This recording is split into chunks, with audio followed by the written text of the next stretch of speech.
back. I apologize to everybody that's watching this. I'm going to go back and take down the other episode as soon as I get a chance today, just so there's no confusion. But we are back. I'm once again and it's probably for the best because I said my real name anyway.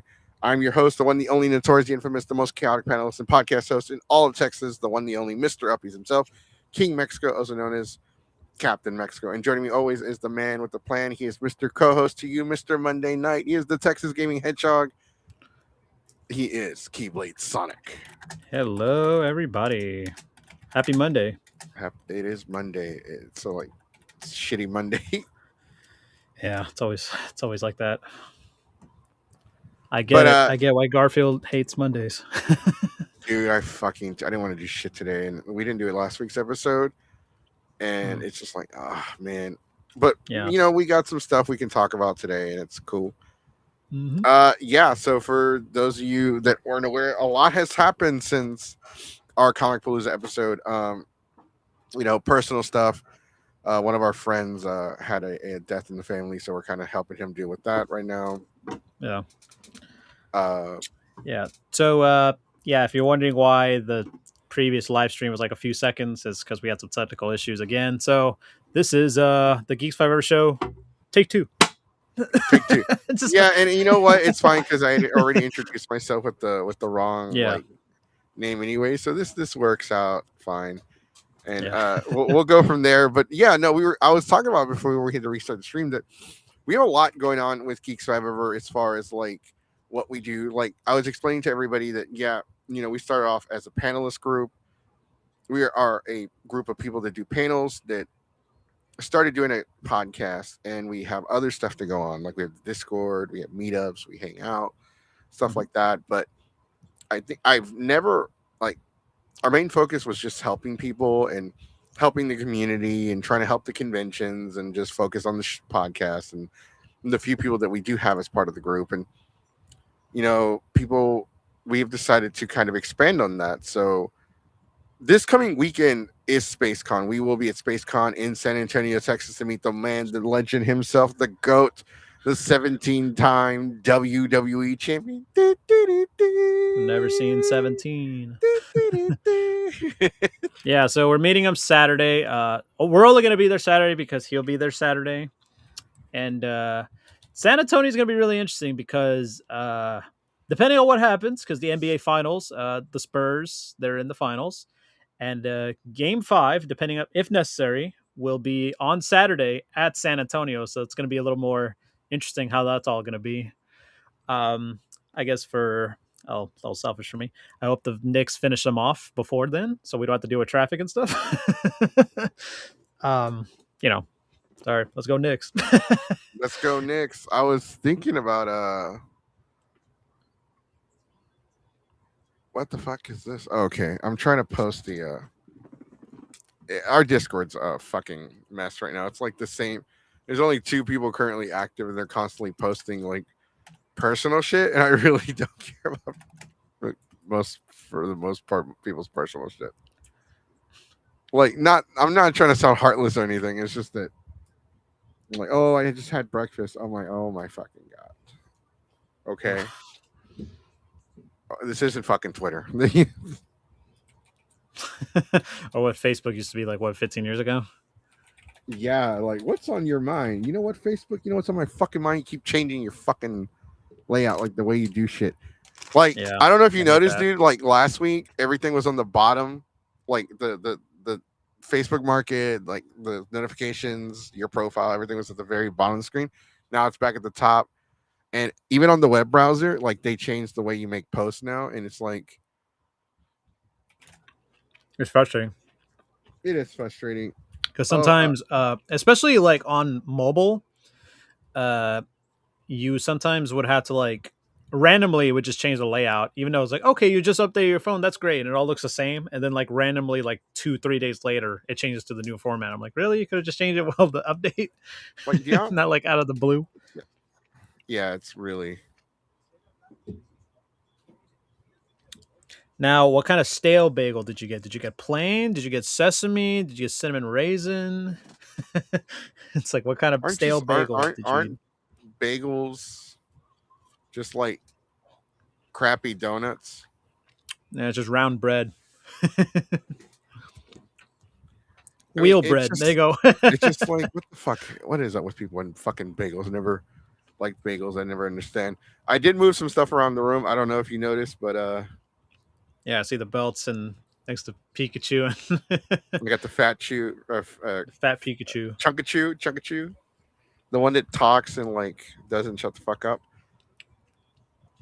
But it's interesting because we got a lot. We've been talking about it. This is something we've been talking about for a while now, and we're gonna make some changes, like the layout now. There's less Dragon Ball. Well, it looks like there's more because you got the ones over here, but there's less Dragon Ball figures. These were all moved to behind the monitors, so they're back there. I see them all crowded up, all up in each other's Kool-Aid. No personal space, like COVID never existed. And I got 3 of the belts here. The other 3 are over here against the door, and just making more room. Because Sonic was moving shit around in his room, so it inspired me to kind of do the same thing. But as far as like, that's not the only changes we're going with, though.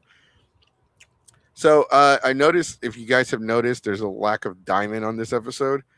That's because we are going to do more podcast episodes. So the Wednesday show will still be something that we're going to do. Now, there may be some times where it will be pre-recorded instead of live. We're going back. We're gonna keep the Monday show, which is our staple. This is like our Monday Night Raw. We're gonna keep it live until someone's schedule changes and we have to go pre-recorded. We will, but we are going to start doing more pre-recorded podcasts, and we're going to start doing an audio-only version of the podcast, which you can. I'm gonna like look back into SoundCloud, or I don't know what people will use nowadays. Spotify. I can probably do Spotify, Amazon Music. You can definitely listen to it on YouTube Music. You can listen to the show on YouTube Music if you have YouTube Premium. But we are going with an audio-only podcast, no visuals like this one here.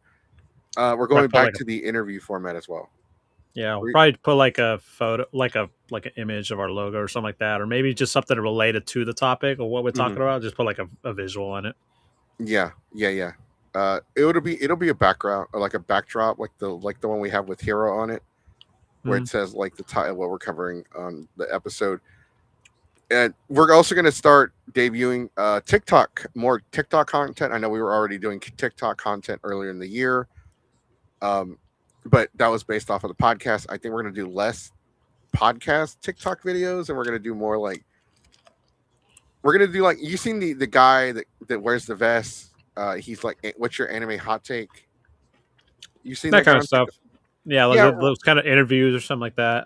Yeah, we're gonna do something like that. I think we're gonna turn the a hill would die on into the kind of like short videos. Like, what's a hill you would die on? Anime edition. Anime. Well, I kind of want to keep it like universal. I kind of want to keep it universal. The reason why, I know we go to a lot of anime cons, but we're not an anime like channel. We're a geek channel. We just happen to do a lot of anime. So the issue is with the changes, though. I don't have the microphone just yet. We're going to see how it's going to work out at SpaceCon. So we'll figure that out. Unfortunately, a lot has happened this year as well. We had a friend who, okay, so like as far as people there have been a few people that I know, and I'm not going to mention their names, that have passed on. And so we've been like, my friend, his wife passed away. It was going to go see him and the memorial service. It just couldn't make it. Another friend of ours in the Dallas area, who a lot of people knew, also passed away. And a friend of ours had a family relative pass away just the other day. Not only that, we were dealing with we were trying to stay out of personal drama with a certain cosplayer that kind of got in trouble back in November, and it just kind of like blew up when it shouldn't have as much as it did. Not only that, and I'm going to go ahead and we're going to go back. We're going to talk about the backstage shit, bro. right now. Like, we're not gonna hold anything back. Me and Sonic were talking about doing an episode on SyphaCon because we got some information. I don't want to call him a whistleblower, but that's kind of like what his role is. His name is Striker. Came forward to the channel with information on a convention in Houston called SyphaCon, and like there's all kinds of drama going on, and it's bad. Like, it's bad, dude. It is.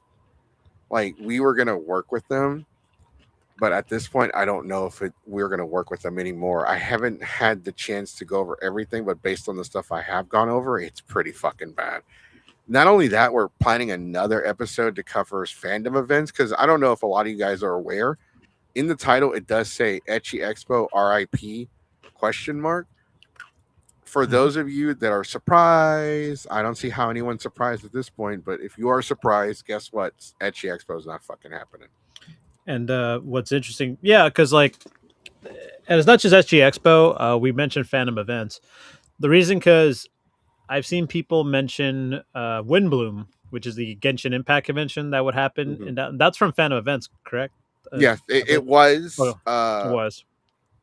I don't know if they sold I've been hearing talk that they sold it. Okay. It's not happening this year though.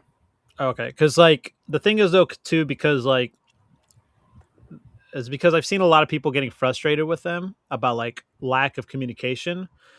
I know somebody who, not to say names, they were a guest in our show before a couple of years ago, but they have since been like questions like, "Oh, it's been 3 days since I haven't got a response from Windbloom about are they going to hold it this year or not?" Because they still have the event page on Facebook, and obviously it's going to create confusion. It's like, okay, are they still doing it? Are they not doing it? And they haven't released a statement at all. And it's to the point now where it's like, okay, if I was in that person's position, and this convention is supposed to be scheduled in 2 months, like in late August, and they haven't said a word about it. I'm like, if I was them, just move on. I know you're trying to get refunds and all that stuff. It's a little complicated right now, but right now, Windbloom, like Goku mentioned, it's not happening this year. But at the same time, the person running the social media stuff, they should at least release a statement, or at least just put canceled in the event page or something like that. Yeah, no, I think they were I don't know if the rumors are true. The rumor was that they sold Windbloom. It was going to happen, but then like there was no updates, no information. I can't find any court documents because there's a lot of court documents based off of the drama behind what happened with Ecchi Expo. For those of you that aren't aware, it's pretty much common knowledge at this point. There's no more hiding, beating around the bush. Ecchi Expo, the owners divorced, and the rumor was due to infidelity. And the thing is, I mean, a lot of people know the story. A lot of people know about the backstage, but it's not just the divorce and the infidelity that has kind of hurt the convention itself. I'll be right back. Okay. It's not just the divorce, man. There's a lot of people. We had Little Peachy Sweet on the show talk about how they manipulated her. They abused. They treated her like shit. They didn't pay her, stuff like that. Sorry if I don't have all. I didn't really write down notes. That episode, we not only did that episode start late, we were 30 minutes already past 7, and it started really, really late. And we had a subject line, we had a guest. It was Otaku Odyssey. They were supposed to be on the show. And I fucked up. The email to have them on the show never sent. It was drafted. I sent it to them super late. I felt like an asshole. And so we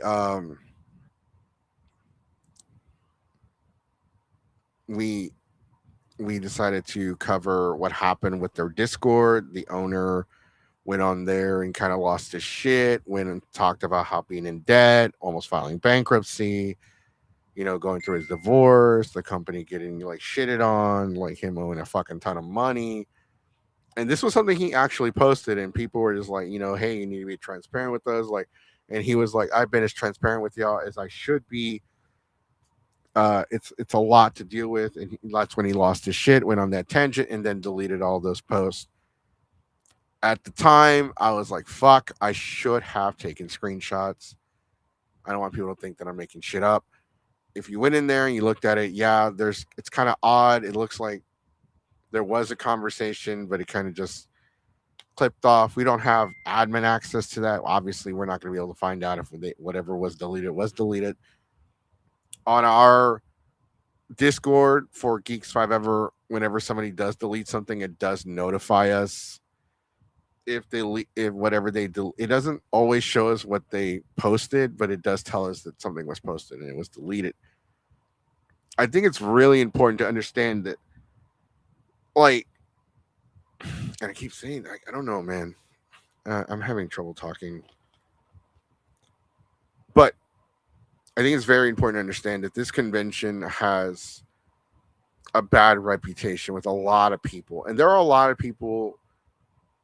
There are a lot of fans of Ecchi Expo that are diehard fans. They're in the wrestling industry. They're called marks, and they are marks for this convention, and they will do whatever it takes to bring this convention. And there's been more pop-ups of the adult smut conventions. I am not a big fan of the adult smut conventions. I think we have a lot. I think a lot of conventions also have been adopting like an adult theme thing, but they need to do a better job at like monitoring like the lobby area. Should you be cosplaying certain cosplays in the lobby area? I think that should be more dealt with. Um, I think. Oh, it's funny because our friend, the Sound Brothers, are here, and there was drama over the weekend with a certain Jason Page and a Pokemon card, and we were going to talk about that. We are going to talk about it a little bit. But going back to the Ecchi Expo thing, I never had any problems with Ecchi Expo. I always thought some things were kind of off.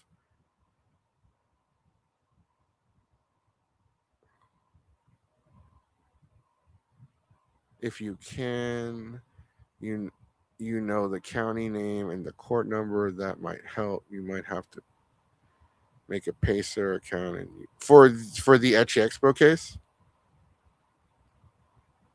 Just asking, making sure.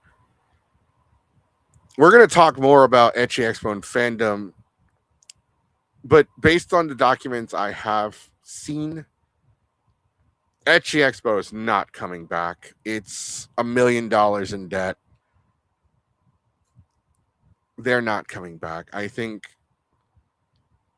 it's dead, and the people that are hopeful, wishing for it, it's not going to happen. I hate to, and I don't think we'll ever go back to Ecchi Expo, even if it wasn't dead. I don't think we're going to go back anyway because there's such a bad reputation for it right now. Okay, yes, thank you for that clarification. I was just making sure.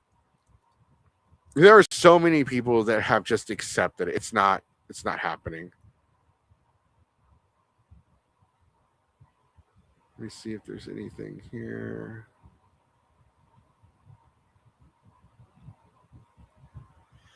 Cause I'm on their page, I'm on their Discord right now.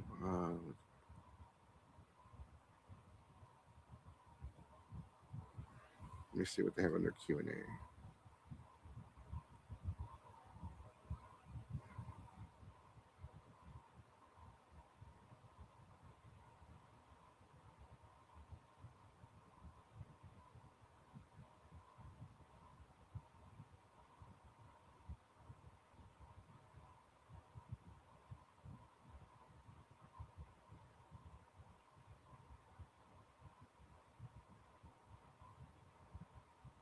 So right now, okay, I did find where it's in the Q&A where they're saying, as of right now, this is an official statement from the staff of Ecchi Expo. It's no longer there. We know them as fandom events.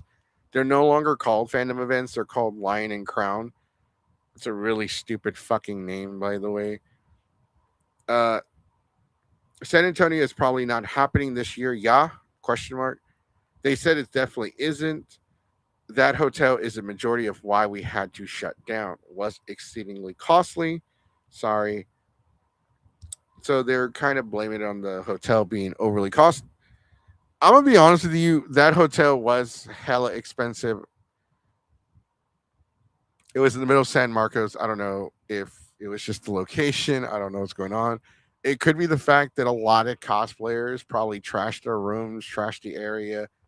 Cons are a lot of hotels lose a lot of money on these conventions, and people trash things, and it's fucking crazy. Like the amount of damages and loss and theft that there is for these conventions in the hotel rooms when people book these rooms.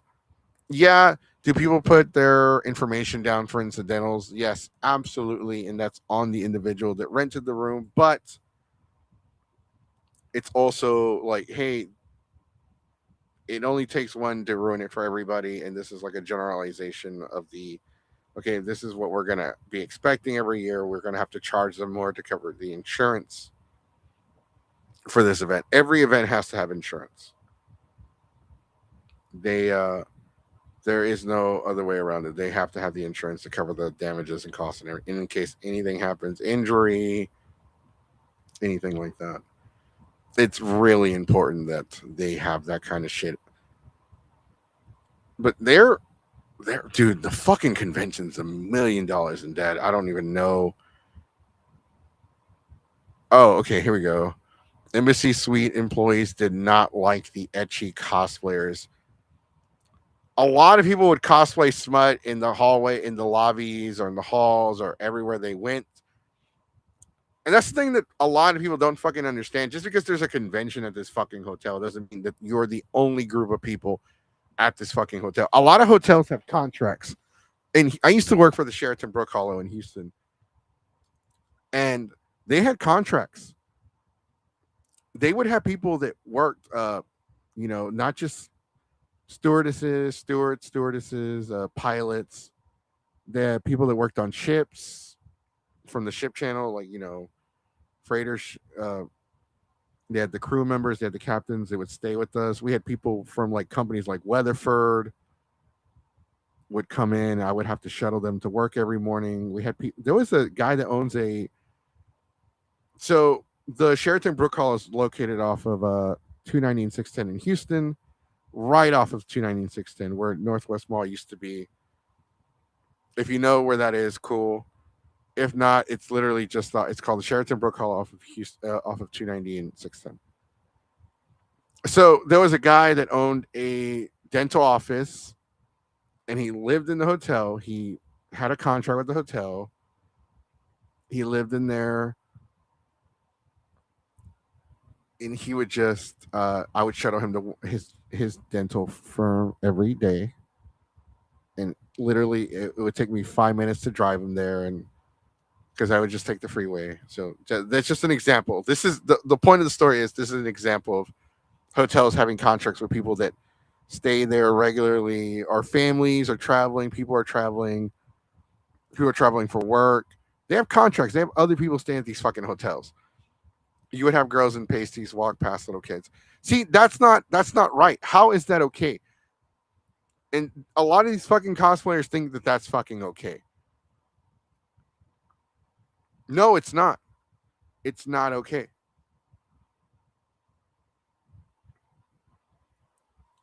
It's fucking crazy the amount of people that think that shit is like. I know that the Texas State College would have a full graduation during Ecchi Expo. I would be surprised if hotel guests complain.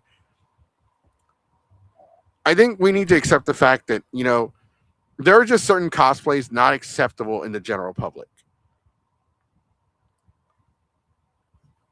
You have people that you have certain cosplays that you want to wear and want to show off. I got pasty, like you said, you have pasties on. That's fine. It's still like you're still around. You're still probably gonna be around kids. You're gonna be around the general public. You're still gonna be around people that are not a part of this, are not interested in this shit. We went to a fucking convention where there were a lot of fucking influencers, a lot of people with phones out doing stupid fucking videos and shit like that, selling their only fucking fans. doing this, doing that, yada yada yada. They don't. A lot of people don't give a fuck about any like the other people that are staying at this fucking hotel. These people have children, and there are a lot of cosplayers that are parents that kind of understand where I'm coming from. Like, hey, this is why my kid, I've only taken her to Alcon. Alcon is like family friendly for them. Like they have laser tag, they have putt putt, they have all kinds of shit for kids. They're not gonna walk around the convention in like very revealing outfits and all that shit. It's crazy how there are a lot of cosplayers who do this, and then when you tell them something, they get all offended, they get all worked up, they're all in their fucking feelings, they're getting pissed off.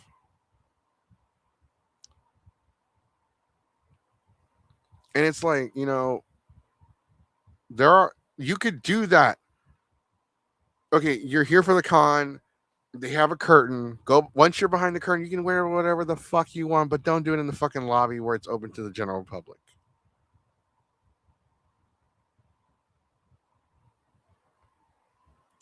And I think, like, TasumiCon didn't have a fucking curtain their first year at the West Chase Marriott. They didn't. Once you walk past the elevator, there's a big old area that's a part of the convention where it was just you could see everything. People were walking around in cosplay, and it's not like it's literally just past the elevator. There's a big it's like 3 steps that you have to go down, and you could see everything. They didn't curtain it up. They should have. They really should have. And that's on the con. And that's bullshit. And then the people complain, why are there kids here? It's a fucking hotel. In the open area where you decided to show off all your fun bits, what's next to the fucking elevator? I'm back. Sorry about that, y'all. Oh, welcome back. I was talking about the first year at TasumiCon where you've been to Delta. You know that area of the convention that's behind the elevators where you have to go down those like 2 or 3 steps of stairs? Yeah. They didn't curtain it off during TasumiCon, so people would go back there and be in their revealing cosplays. And then people that were not a part of the con saw it and they were bitching about the cosplayers, and then the cosplayers were bitching about kids and stuff being at the fucking con. Like, oh, why are there kids here? Yeah. This SumiCon for you. Well, also because I think that's one of the gripes of like having a convention at a hotel, because it's not just unless you're in your contract saying, hey, we get this entire weekend, nobody else is here and all that stuff. There's it's kind of like a public setting per se. Yeah, It's kind of like, it reminds me of Anime Texas a couple years ago, where like a section of it wasn't just Anime Texas. There's another section that was doing a wedding in the same area, the same hotel, same venue. Was it 2022? Yeah, 22. when they were at that fancy hotel at the golf course? Yeah. Well, see, that was their first mistake, hosting it at a fucking hotel with a golf course. And like, oh well, the con is so fucking small, and the hotel wasn't really that affordable. They tried to make it. They tried to. Goddamn, I already have a headache. No, I've been having a headache for like a while now. It's right here. And yeah, here in the comment section, Frosty Elf, Frost Elf. Shout out to Frost Elf for this one. Cons and con attendees need to understand that if they host or go to a con at a hotel, they will be families. We need to respect that. Yeah, absolutely. It's just the thing is, though, you kind of know going in. I mean, you should expect that, especially for people who are veteran con goers. If your convention is at a hotel, you should expect to see people who are not con goers there. A great example too, Colossal Con is just like that. Every weekend, at the Kalahari, there's the weekend of the Kalahari at Colossal. There's always people who are Colossal attendees who go there. Some of them are going there because probably their family vacation or their last vacation before they got to go back to school per se. So that's something to always keep in mind too.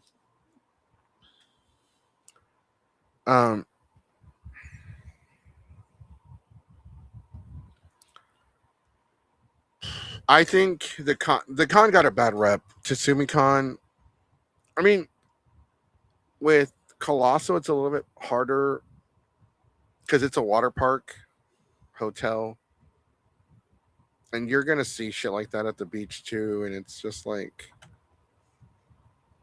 as a parent, it's like you're conflicted, basically. Yeah, because there are people that just like that don't give a flying fuck. They don't fucking care. They don't have kids themselves, and so it's like, oh, I don't have kids. Why the fuck should I care about your kids?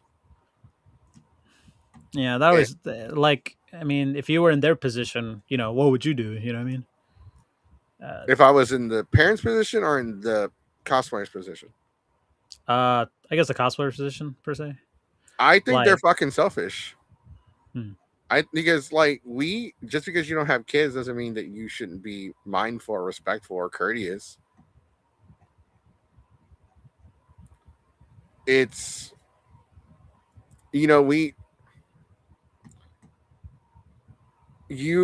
at one point, not everyone needs to be a parent. Not everyone has to be a parent. There are some people out there that shouldn't have fucking kids. I know lots of people who never have fucking kids. And I know people that are parents that probably shouldn't have had their kid. And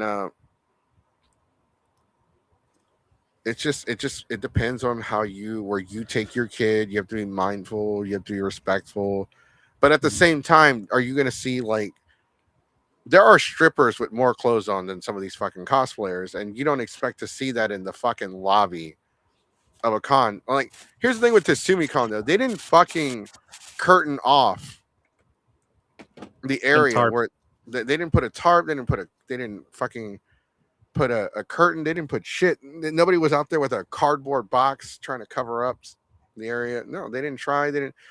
Oh, it's the con area when no one's gonna look past the elevators. Like, no, dude, people are gonna look because they're curious. They want to know, and some kids are curious. They're gonna look. You should have curtained it off, and I don't care what anybody says. That's on Tasumi. There is no fucking reason that should have been a thing. They should have curtained it off. There's a way to do it. There's a way it should have been done. They should have been on top of it. It's not like they went in there blind. They went in there, they scouted the hotel, they walked around it, they made a plan. They had months to figure this shit out, and they just didn't do shit. They didn't take that into consideration. They think, and then cosplayers are like, well, it's a con. This hotel is going to be just the con goers. No. It's not just that, yeah. Even cons that are like not 18 plus, like Delta, for example. I've seen so many Deltas over the years where I've seen people who are there. Like, I remember one time we had people who were like flight attendants and like airline pilots, like checking in and checking out of the hotel. You know what I mean? They're normal people too, and like they're not there for a convention. Some people don't know that there's a convention going on. Like, here in the comments, it says the amount of times I've been approached by families who have questions about what's going on, and very respectful, answer any questions, let them take pics if they want, and just let them know in case they don't know. And absolutely, that's happened to me too. I've had people even outside of the convention, they'd be like, "Hey, is there a convention going on?" Hey, what's going on? Why are you dressed up like that? It's not Halloween. Yada yada yada. And then, obviously, respectfully, you just got to explain to them what's going on. And in the comments, another one here. It's a public area with an emphasis on public. It is the cosplayer's responsibility and the con to an extent to cover themselves if there's a remote possibility of children being present. Absolutely. Because especially like a con, like you mentioned, Goku, especially SumiCon, you should at least, if you're an 18 plus con, you should at least like warn people ahead of time. It's like, hey, listen, this is an 18 plus con, or absolutely tarp or cover some parts, or like, hey, this part's only 18 plus, you have to have an ID per se. I've been to so many conventions where for example, a dealer's hall, there's always a section of 18 plus, and they always tarp it off, they cover it, and then they won't let people in unless you have your ID with you. Mm-hmm.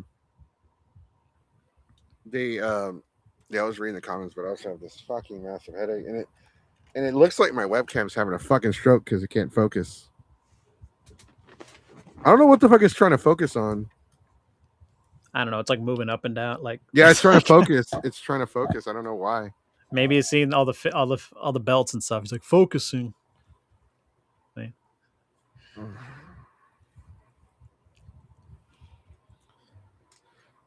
I look. There's a lot of. I mean, just for an example, the mall that we went to in San Antonio, when we went to Corpus to pick up the spinner belt, the United States title spinner belt, we went to San Antonio so my mom could see my brother. We went to the mall that he likes to go to, and they had a pop up Pokemon event.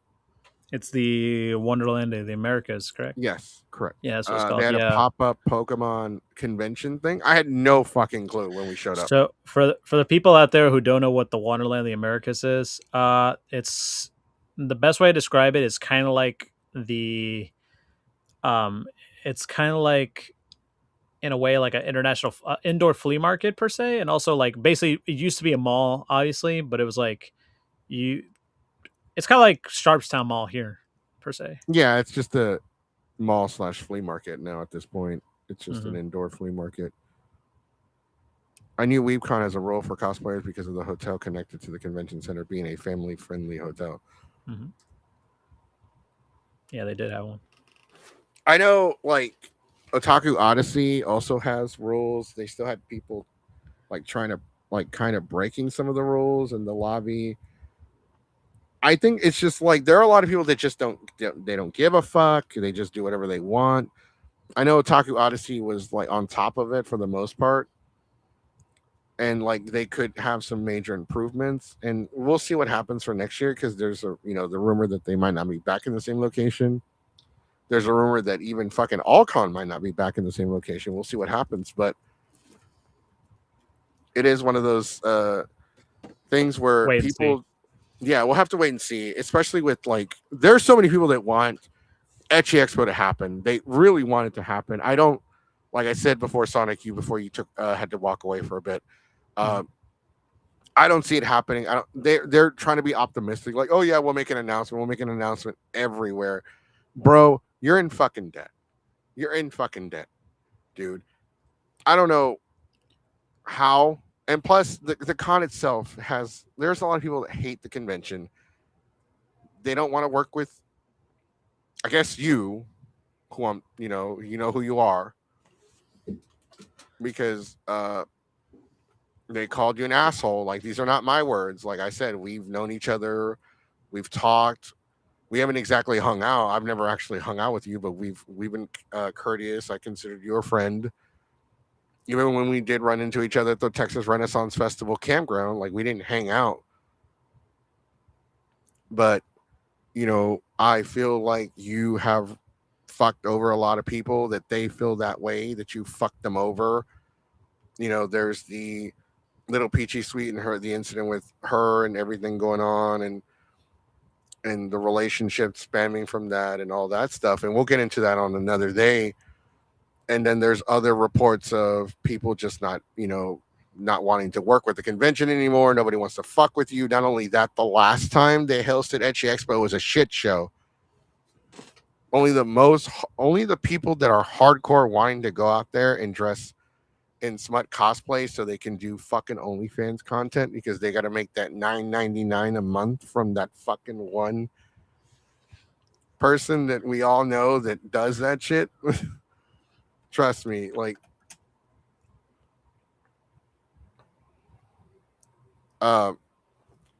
it is a lot. So as far as Ecchi Expo this year goes, I don't see it fucking happening. I don't see Windbloom happening. I don't see Ecchi Expo happening. We're not taking any guests today, by the way.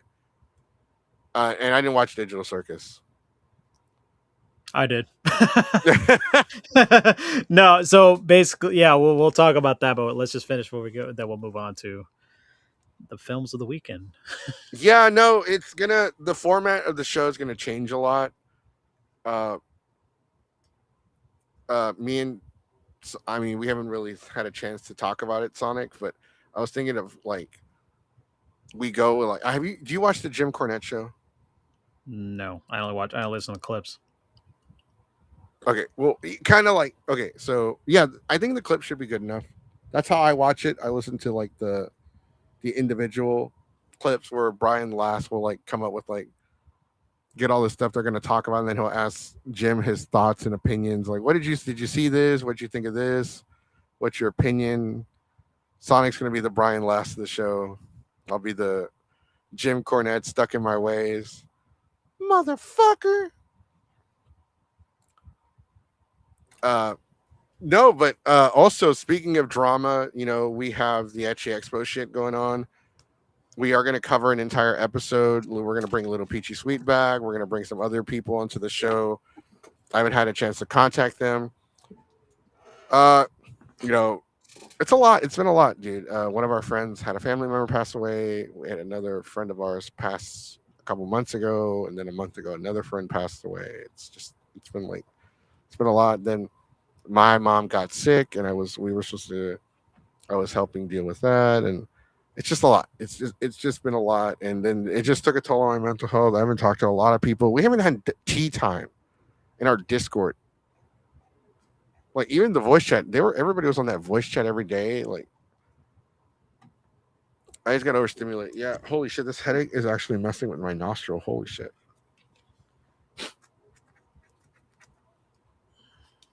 Oh damn. All right, but since JJ's here, how many of y'all heard about the Jason Page drama over the weekend?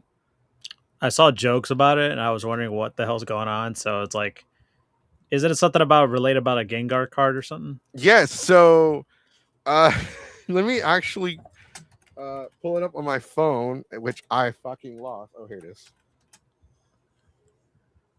Yeah. So let me get your thoughts on this one. Let me get everybody's thoughts.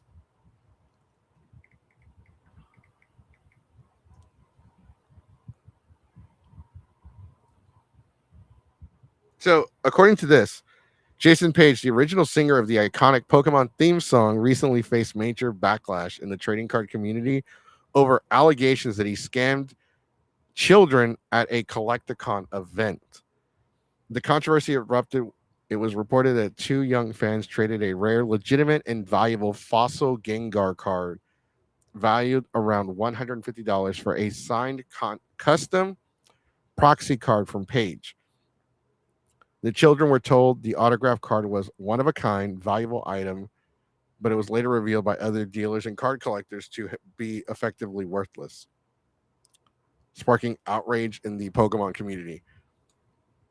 Now, it gets deeper. So, apparently, at one of the conventions, I don't know if it's the same one,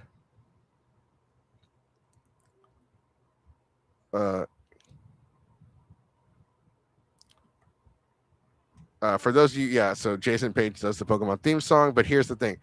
There was the group that there's a video of the guy where he meets the children and he's like, yeah, this is worthless. They feel bad for the kid.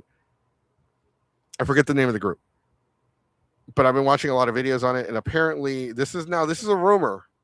This isn't. I don't know if it's true or not. I don't know how true this is. Jason Page was at another convention where Jason Page said that if this vendor cannot be there, they didn't want to see them there. If they were there, they refused to perform their music on stage. Jason Page has released a video claiming that talking about the autographed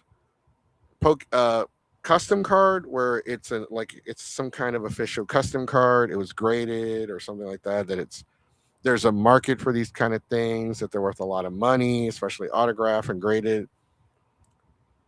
But the community, for the most part, I've seen videos where it's like 50-50 on the comment section, but there are a lot of people calling Jason Page a scumbag, that his autograph isn't worth shit.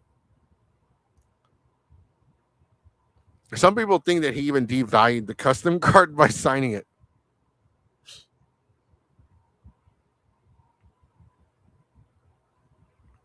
So the Gengar card is one of the old school fossil pack cards from like the early 90s, maybe 2000s. It is a very old card and it is expensive. The one the kid had was a Japanese card. Influencers have been coming together to try to help the kid. They even offered to give the kid a card from one of their collections. Jason Page has come forward and released videos talking about the incident. They have addressed it to try to get, save face. At the end of the day, I don't know how you guys feel about it. I don't know how you guys are gonna take that with the Jason Page stuff. I think he shouldn't have fucking done it. I don't care. Like I do like the Pokemon theme song, but I didn't really know who Jason Page was until our friend was like working with them on some kind of project. And I was like, oh, okay, cool. Like, I don't know who the fuck that is. Oh, he does the theme song for Pokemon. Oh, that's cool. Does he do anything else? I don't Not that I'm aware of. I think what else is Jason Page fucking known for? He used to be in a band. He actually helped do some. Hold on, let me check. I did see it a little bit of it. Just, you were just so. I was just trying to pay attention. So basically, but obviously, the main thing was basically known for being the Pokemon theme. He's also done like jingles for like brands such as Coke, Pepto Bismol, Taco Bell. um, he was a lead singer for a band, Blood, Sweat, and Tears, and Yeah, I see he that. actually did sing with Aerosmith. And but yeah, but like obviously the biggest thing he's known for is the theme song to Pokemon. Okay, so on the Aerosmith thing, he toured and beatboxed with the band. Mm-hmm. Notably on the Howard Stern remix of Pink, he did background vocals. His voice was featured on the albums for Foreigner, Meatloaf, The Scorpions, and Frankie Valley. And the Blood, Sweat, and Tears thing, he spent a year touring with them as the lead singer for this legendary jazz rock band. Not really. I don't know who Jason Page is. I didn't think their autograph was worth would I ever spend money on their autograph? Fuck no. Like I only know him for the Pokemon theme song, and I was like, okay, yeah, the Pokemon theme song, that's nostalgic as fuck, but the Pokemon theme song really is not that great if you really listen to the lyrics and kind of it's catchy. It was great. It brings us back to our childhood, especially for a lot of people that are kind of scared of. He also worked with Michael Jackson. Well, the Michael Jackson thing, he performed live at a Madison Square Garden as the rap soloist for the Black or White during Jackson's 30th anniversary celebration.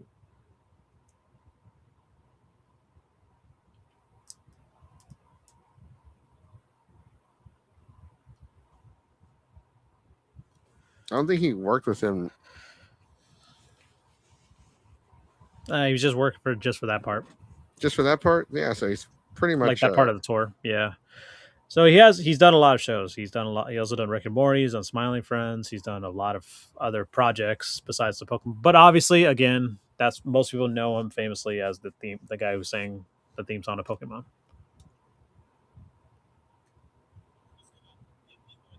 Yeah, he's really a big subject matter right now. Everybody's talking about him. Even we're talking about him.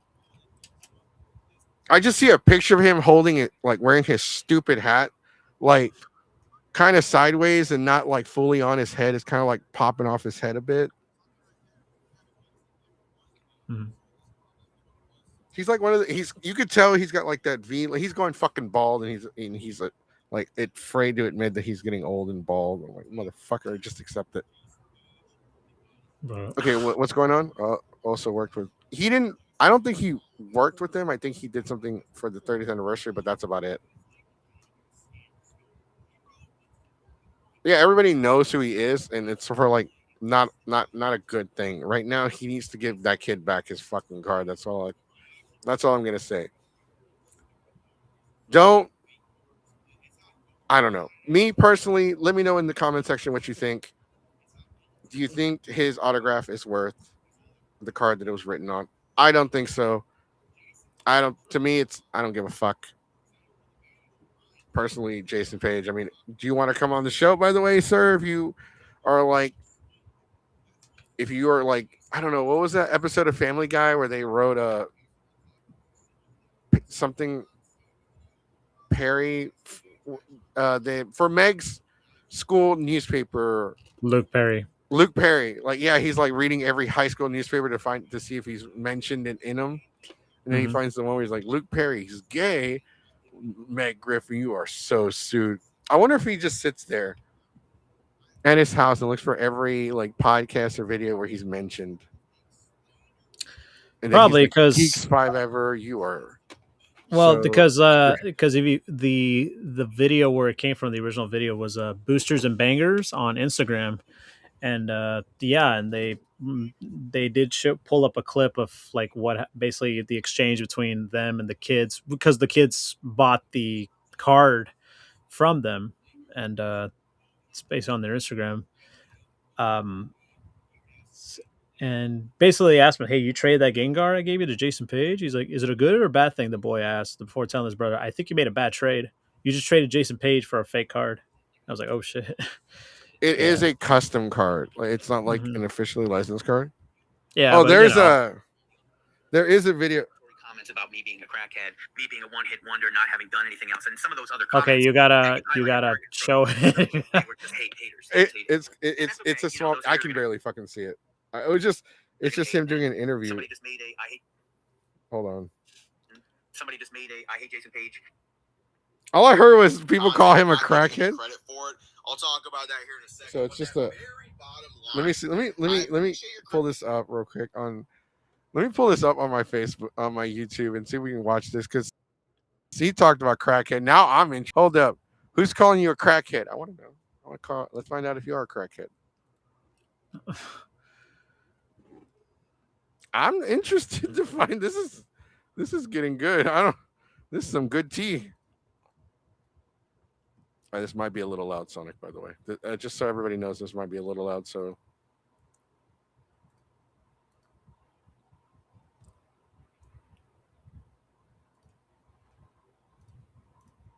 to come on your show and talk about it instead of just being slandered publicly without even a chance to defend myself. Feel free to reach out. That is from Jason Page. Slandered. And what did that manager say that you should be sued for, Boosters and Bangers? Slander and defamation? Kind of sounds like both these people have this. Let's start this from the beginning, actually. Kind of sound they're very close-knit, and they very much... God damn it. Making trades with Jason Page. We're starting from the beginning. Virgin Gang. Hope you're doing well. I'm doing pretty good. Jason Page is being talked about everywhere. Everyone is popping in on this news, especially after the reel and short that went massively viral from Booster and Bangers, where they saw Jason Page doing what he does best, exchanging his signature for people's real cards, and it went crazy. Hey, happen to be kids. If you're unfamiliar with that, I'll have a link in the description down below, and we're going to be talking about another Boosters and Bangers video. See, there's some people that are not familiar with Jason Page's game. They don't know what type of person he is, and that this is actually something that he's done before. This is actually pretty indicative of his nature. Some people are trying to give him the benefit of the doubt, give him a chance to explain himself. There's a YouTuber or somebody, some kind of creator that's he's going to talk to, apparently. It's not a Pokemon, but I don't know anything about the person. From first glance, I don't think this is the right person to actually do an interview with Jason Page, but hey, whatever. They're allowed to talk and do whatever they want. But I'm going to do this. We're going to be going off of another Boosters and Bangers video. I'll have it linked in the description down below. Basically, him going over the situation a little bit more in detail, and we're going to add lots and lots of context to it.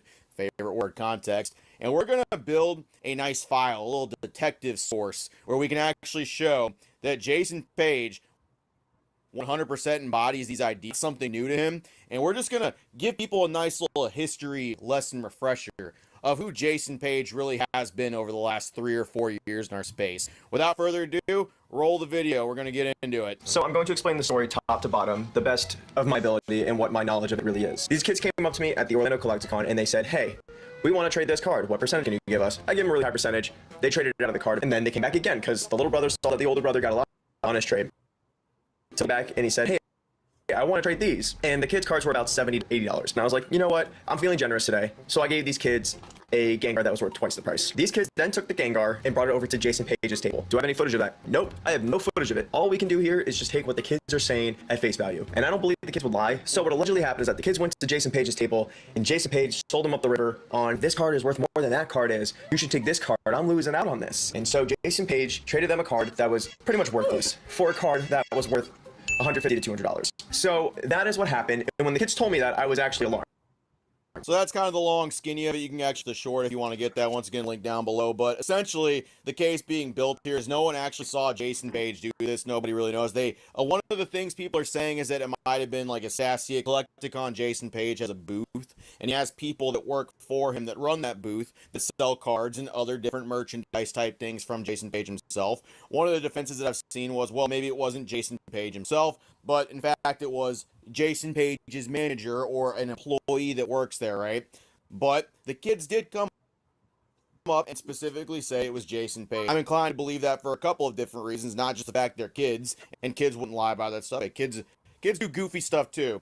There's a couple of reasons I'm inclined to believe. Number one, I mean, his name's right on the fucking slab right there. He made sure to sign his homework before he handed it in to the teacher right there. So, I mean, there's no getting around that. It pretty much narrows down pretty closely where this is coming from. Jason Page's neck of the woods is where this one came from. And number two, this is something Jason Page is known for. This is not the first time he's done this. See, a lot of you, this is the first time you're actually seeing or hearing about anything like this happening, but for the last 3-ish years, Jason Page has just been doing this publicly, and the people that have been paying attention have been watching. In fact, he does these types of trades all the time where he claims his signature exponentially raises the value of said card. Here, look. You trading for autos? What are you thinking? Well, I got 2 autographs. There's 2 autographs. Okay. We're selling a regular auto for 50 Okay. and the full auto for 100. Okay. I will do that on one of your cards, multiplying the value of the card by exponentially how it resells for, Yeah. for a trade for one of the cards. I mean, cash is driving? Can we hold up? I think I actually got a bigger headache. Can we acknowledge the fucking fact that he looks like a crack-headed Kevin Federline? Because of not really. He's trying to, I don't know, the best way to describe it, he's just trying. I don't know. I feel like he's in the comments. Someone said he looks like Kid Rock, dog. Bro. Come on. Bro, I'm trying to give him the benefit of the doubt. Yeah, I mean, I have too, but like, dude, it's not 1999, bro. It's 2026. Like, come on, man. Like the side hat thing, yeah, I don't see anybody do that anymore. Just keep going because I want to see how is this going? Detective Pikachu promos from the Nintendo Switch game in Japan, and this is $35. All right. I like that. What about that hat? This one is the Type I Pokemon Center promo. They gave that for the grand opening of Pokemon Center in Taiwan. Wow. So it has one card in there, Pikachu. Oh, wait, that one? No, this is different. How much is that one? 35. Let's do that for a regular auto. So then you get the $50 auto for $35 trade. I'll do that. Yes? Yeah. You can have the regular auto on this or on one of your items. I'll do one of those. You got it. Yeah. Would you like your name on that? No, that's fine. Just yours. Big trade for today. There you go. Here's the seat for you. Autograph is a $50 value, so I trade autograph. Oh, what happened? Oh, I guess something happened. Am I should disconnect? No, you're still here, but something happened. Oh, there you A go. legible autograph for one that actually you can read, one that's not chicken scratch, one that's like that. It'll be $100, and any kind of premium item, like say I don't know, a Charizard or something, that's going to be $150. This is not new for Jason Page whatsoever. He is very comfortable and openly multiple times has gone up to different vendors and traded his autograph or his custom cards or proxies or whatever you want to call them. He sells proxies and fake cards too. It's not just his custom cards. As you can see by this fake Umbreon he's selling for the Sunbreon debut. That freaking song, man. What a time for Jason Page. He's very, very clearly known for doing this. And this It's very is not laggy right now. Something that just happened to be a kid. And honestly, I don't think this is the first time he's done this to a kid where he's done this type of trade. First time it was filmed. Let me try. Oh, it's lagging really low. It's going fast, and but we kind of have an idea. I don't know. Watching that clip of him, talking to the guy about like oh, let's trade this and trade that. I don't know. I feel like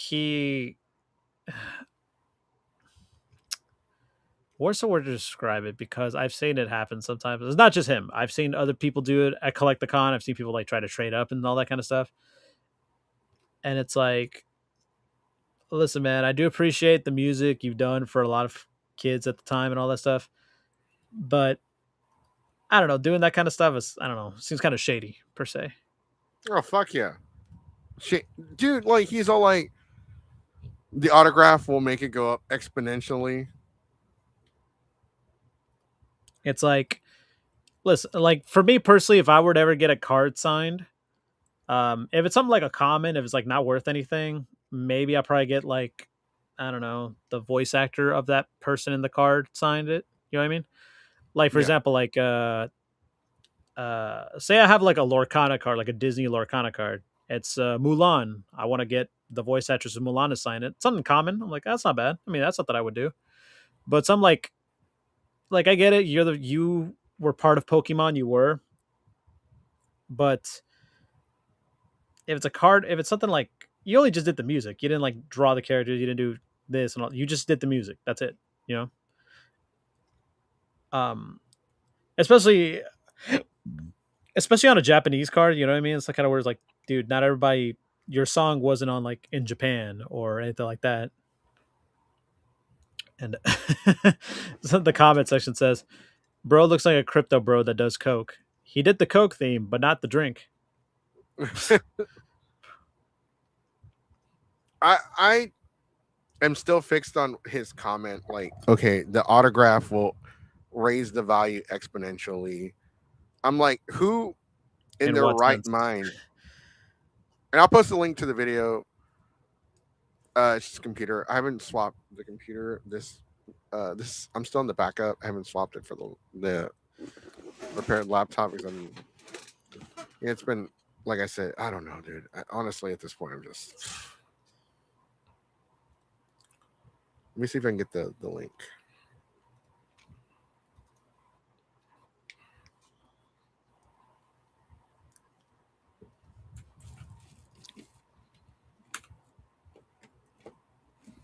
The card is only going to go up in value after he dies or goes to prison. LOL.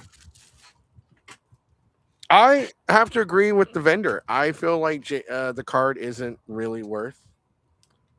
I don't really know that many people that would go to a convention just to see him. I know he's done appearances at conventions and he's performed. But other than the Pokemon theme song, I didn't know what the fuck he was known for. I'm like, okay, what is he known for besides the fucking Pokemon theme song?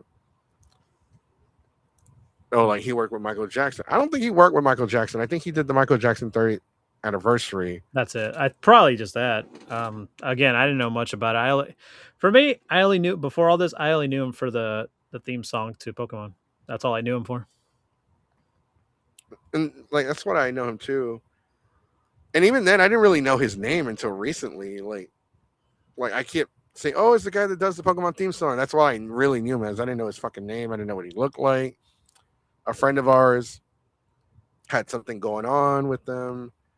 I'm not going to talk about it because that's not really our thing, and I don't know what the rules and regulations are for that, or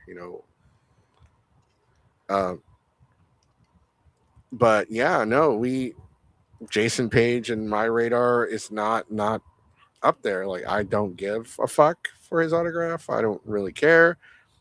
And I hear like people have spent $100 for his fucking autograph. That I don't know. I don't know his prices, so I don't know because the way, I really don't know his prices, so I really can't give a statement about that.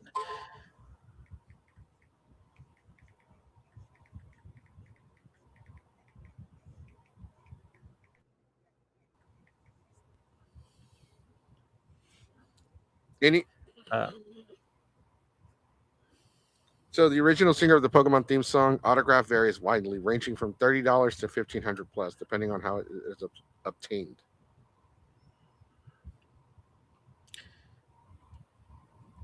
Yeah, that number came out of nowhere. It's usually $60 for your mail-in personal items, or 100 plus if you want longer subscriptions or catchphrases added.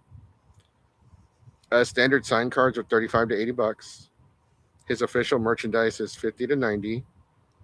Graded in premium cards. This is according to Google. Okay, yeah. Do you have the? I think there's a website where you could find out his prices. Well, according to this, the most expensive, his like for autograph shit like slabs. And for those of you that don't know what slabs are just the Pokemon cards that are graded in the plastics. I have one somewhere around here. My desk is a fucking mess.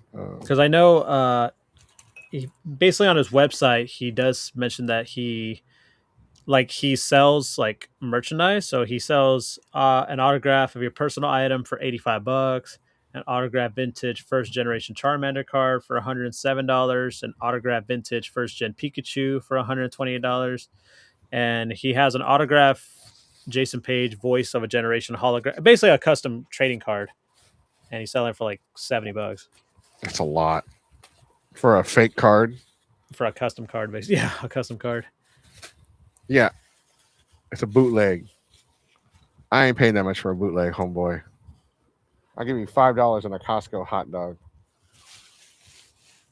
It's the best I can do. I don't have my card here. I had it somewhere.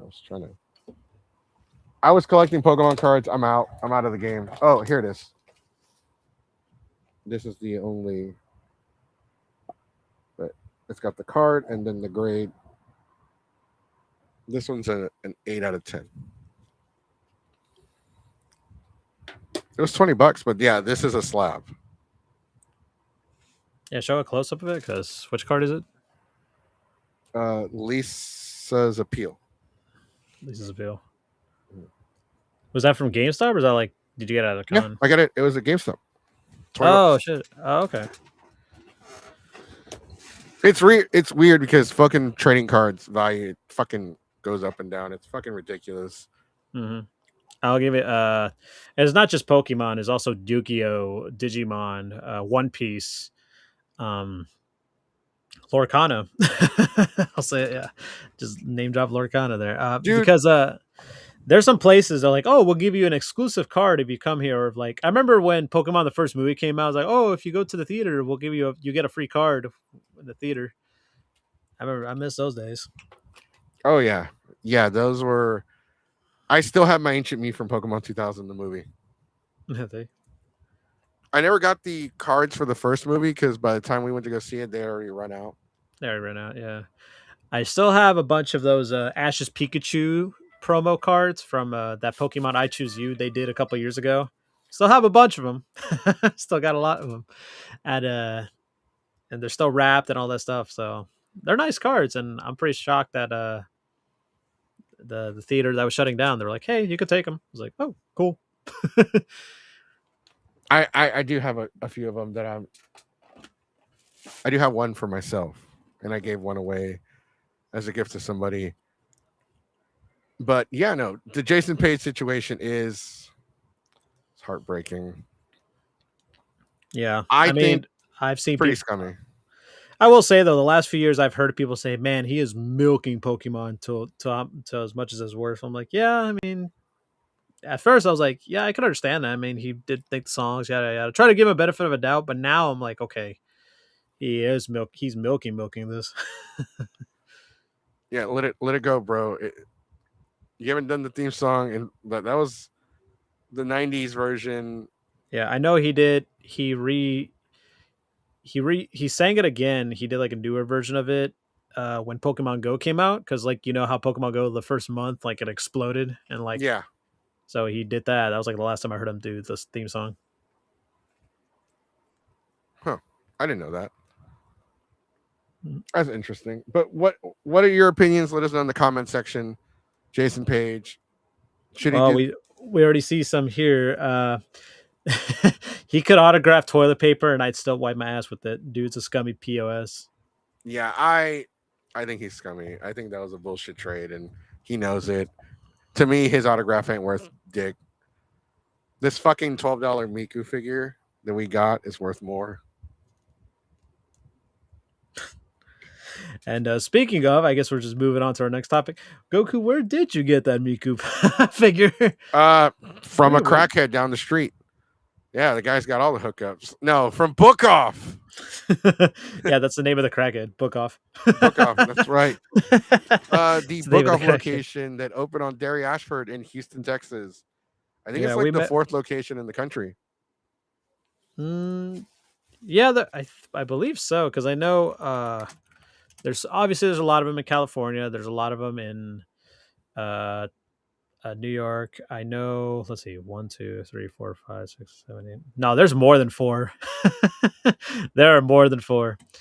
Actually, the only one in Texas is the one that we have on Derry Ashford. Let's see. So okay. So according to this, because I'm actually Googling it. Don't use AI, brother. Don't say. No, I'm using Google Maps. Okay. The Houston, New York, Akibara, Navi, and Del Amo Fashion Center. So there's 5. No, there's more than that. There's more? Yeah, dude. That's what I'm saying. Don't use Google. Just go to the website. There's like 2 in Arizona. There's 4, I think like 5 of them. Oh, there's a lot of them. Yeah, a lot of them in California mostly. And there's 2 in Hawaii, 1 in Michigan, 4 in New York, and then 1 in Texas. And they just announced that they're going to open 1 in Las Vegas. So they're expanding. They're expanding a lot. And so people wondering, what is Book Off? I think we talked about it briefly, but we'll just talk about Book Off again. So Book Off is a place where you find mostly books, figurines, games, mostly Japanese stuff like manga. You can find music, little figurines, merchandise, etc. Those kind of stuff. And what it is too is because you can actually sell your stuff. And what are we talking about? We were talking about Book Off. So we went to a book off this past weekend, and we decided to check out what they had because sometimes they always update their stuff.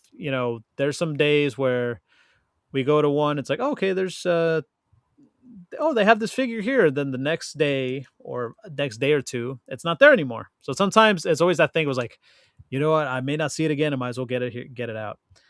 And besides the Miku, what else did you get? Did you get anything else? Oh, some manga. Okay, so to kind of help out everybody that's interested in Book Off and like, hey, they buy shit, as Sonic said, they buy and sell shit. But what do they buy and sell, Sonic? Well, they sell you can sell.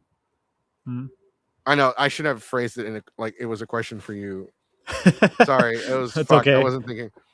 That you can do comics and manga, graphic novels, fiction, nonfiction, paperback. These are books, by the way. Yeah. Paperback, hardcover, a coffee table book, dictionaries, children's books, picture and chapter book, audiobooks, Spanish book, Japanese books, and magazines. Yeah.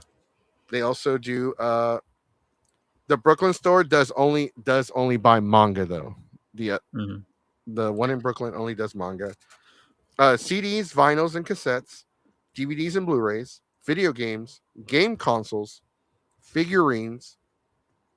Oh, they also have What Don't We Buy? Yeah, they got stuff they don't buy.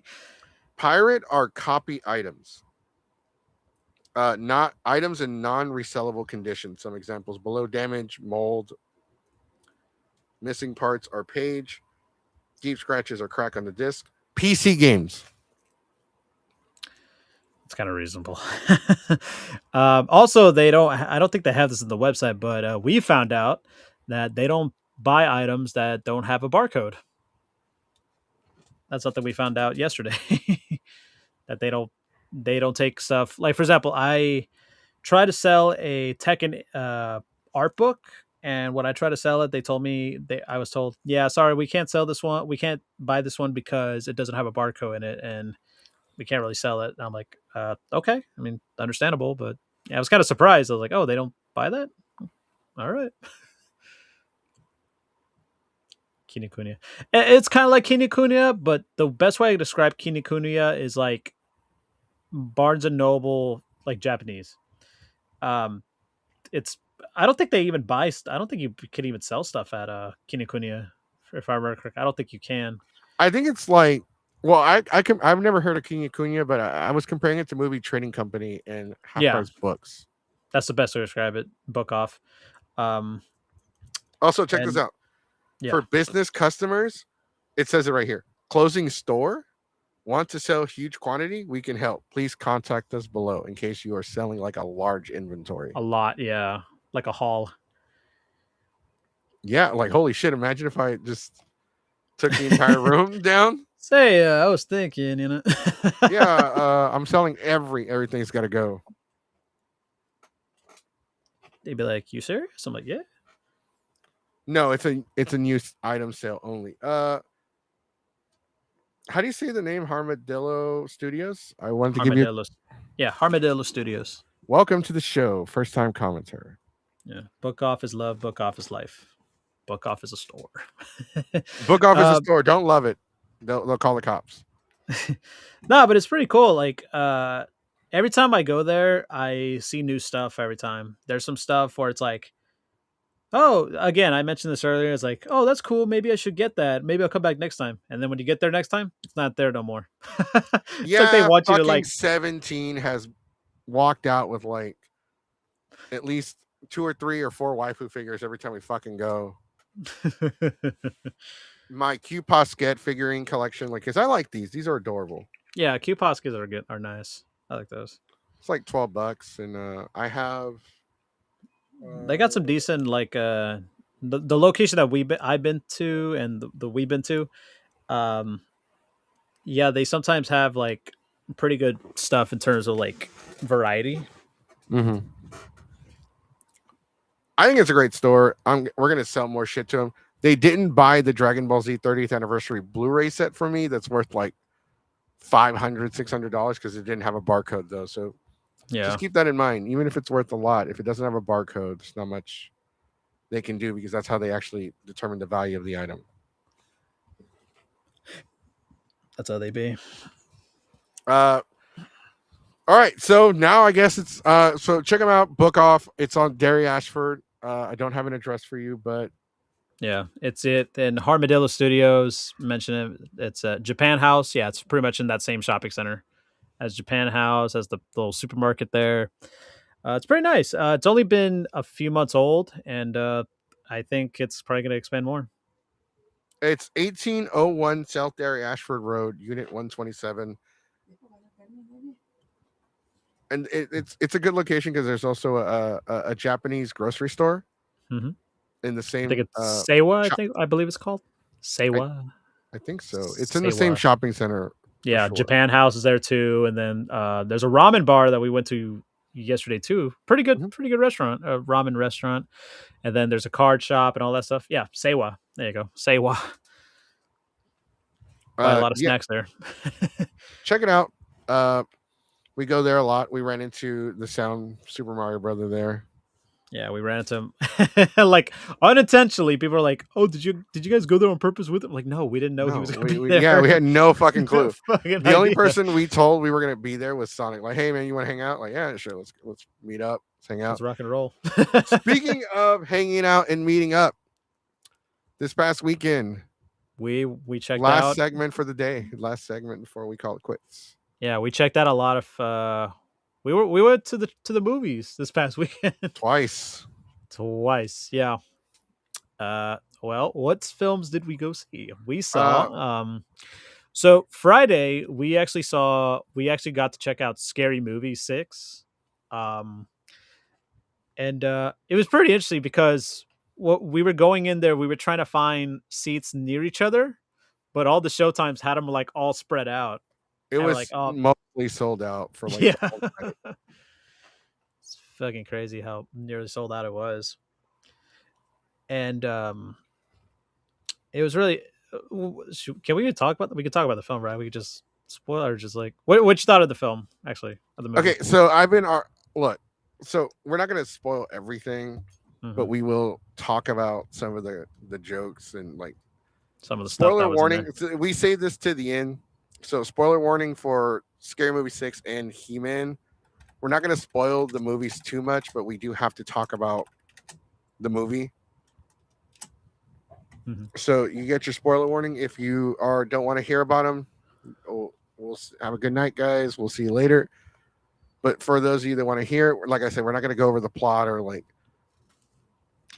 how the movie ends, but we'll talk about certain things. For Scary Movie 6, all right, spoiler warning, 3, 2, 1.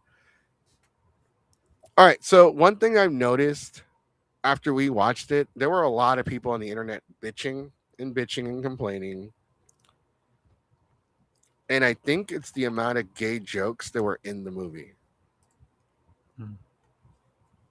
One person joked about like the comment they made, like when they were stabbing a certain someone in the movie, and Ray's like, "How big is your dick?" The girl was like, you know what we were talking about last night after we saw He-Man. Remember I told you like the girl was like, after that, I walked out of the movie, and it's like, bitch, that's at the very fucking end. Yeah, that was towards the end of it. So the first trailer when it came out, the scene with the, they're in the subway and they're all stabbing, the joke's like, oh, well, I'm they such them. That was like in the last, 30 minutes of the movie? It was in the third. It was in the third act. The third act. Yeah. So I don't know. This person was really, I'm like, no, that was literally towards the end. I wasn't even waiting for it too. I honestly thought that scene was going to be in the beginning of the film, but I'm kind of glad it wasn't looking back. Yeah, like that's okay. So that scene, I'm gonna be honest with you, that one just fell fucking flat on me. Yeah, I didn't think it was funny. I thought it was kind of stupid, and like the chick, she was like fucking annoying. So I didn't like her death. Was like I didn't find it funny. I wasn't like she was so unlikable in like a why is this a thing kind of way. Yeah. Even when she was murdered, I was like, who cares? She wasn't really a big part of the movie. She wasn't that vital. Like the death just. I will tell you this though. They did take out some jokes about our fearless fucking leader, the POTUS. They had some jokes about Captain Orange in there. Yeah, I feel there's a lot of deleted scenes in Scary Movie. Yeah, I think it wouldn't shock me if they like when this gets released on like Blu-ray. It was 20 minutes of deleted scenes, by the way. Yeah, don't be surprised they'll do an unrated version. Like a extended edition. So check this out. They made like I was saying earlier, they did make some jokes about our president, right? Mm-hmm. They did talk shit about him, which was funny. They had to take him out though because Paramount did not want the jokes in there because they're trying to play nice with the government, so they'll approve the Warner Brothers takeover. Mm-hmm. So it's like I said earlier when they announced they wanted to buy Warner Brothers and Warner Brothers agreed. The government has to approve it before it can go through. The deal can actually fall flat. Because remember, like, who was trying to buy out T-Mobile at some point? It was I believe it was. Yeah, I think it was Sprint. No, it wasn't T-Mobile. It was I thought it was like AT&T trying to buy T-Mobile. Yeah, it was that, and then they were like, "No, you can't do that." Which is kind of funny because T-Mobile bought Sprint. Remember Sprint? Yeah, Sprint to another fucking company. Yeah, it's Sprinted to T-Mobile. But what's one scene that did stand out, and people are like, "Oh my god, is this true? They parodied, they made fun of this in in Scary Movie." The K-pop Demon Hunters thing, yeah, they did. They did a so the great Hunters. part about that was not originally supposed to be a part of the movie. That was a last minute. Yeah, and it was kind of amazing because like for a movie, because K-pop Demon Hunter isn't even a year old, and like they added that last minute. The animation looked really nice. Yeah. So they did. They did a K-pop Demon Hunters parody that had a song, which is basically a parody of Golden. And there's people out there I'm like, oh my god, they really did a song on Golden. I'm like, yes, they did. Obviously, that's like the big song, and it was actually pretty funny. It's kind of insane too. What's the name of the cat? Derpy. They should have done something with Derpy. The tiger, Doofus. yeah. Doofy and not Doofus. Doofy and Derpy. Yeah. Yeah. Okay. When we went to fucking McDonald's and ordered that stupid shake, the guy looked at me like I was stupid. Yeah. Can I get a Derpy shake? the Oh, fuck? the derpy McFlurry. Yeah, the fucking. Yeah, I kept calling it a fucking shake like an idiot. The He's like, derpy the fuck you McFlurry. just call me? No, I want the derpy The McFlurry. Can I get the K-pop shake? Yeah, can I get the fucking K-pop shake thing, the K-pop Demon Hunter thing? And then the guy was like, "Oh, okay, I got you." Yeah, the derpy McFlurry. I think I don't know. like Just the name is so funny to me. I just thought that was hilarious. I think like some of the jokes in the movie kind of fell flat. There were some parts of the movie where just weren't as funny as other parts. Like it was funnier with like the legacy. I feel like Shorty was funnier in the previous movies. Mhm. I still think that Scary Movie 2 is the GOAT. It's the funniest one of all. 2? Scary Movie 2. I don't know. In my opinion. I never saw first one though. The first one's good. The first one's really good. I've never seen the first one. Have you seen 3? I've seen 3. I've seen 2, 3, 4. I didn't see 5. I didn't see 6. 5 either. 5 was trash. Well, at that point, I didn't give a fuck anymore because it was like there was so many parody movies. Yeah, I feel like they kind of killed it when the whole parody movie thing when they did obviously disaster movie, then they did superhero Meet the movie. Spartans, Meet the Spartans, superhero, haunted house. Yeah, they did all those parody movies and stuff, and I'm like, it's cool now, but when you overdo it, you kind of like go There was to the well too so much. many. We got so many in such a short time, and then after a while, we didn't get any more. Like, they just died. Vampires suck. Remember that? Yeah. You know what's funny is Vampire Sucks was better than the Twilight. The girl in Vampire Sucks plays Was Bella better than Kristen Stewart. Yes, she did a better job at playing Bella than Kristen Stewart. It was like because like I didn't. So my sister read the books because my sister was a big Twilight fan. She was in middle school, high school at the time, and she read the books because she got impatient and then wanted to know what fucking happened. So she was telling me that like the movies were like ass compared to the book because in the book when he's like in the sun, the sunlight's supposed to reflect that his skin is like diamonds. Yeah, he's not supposed to glitter like a fucking stripper at the club.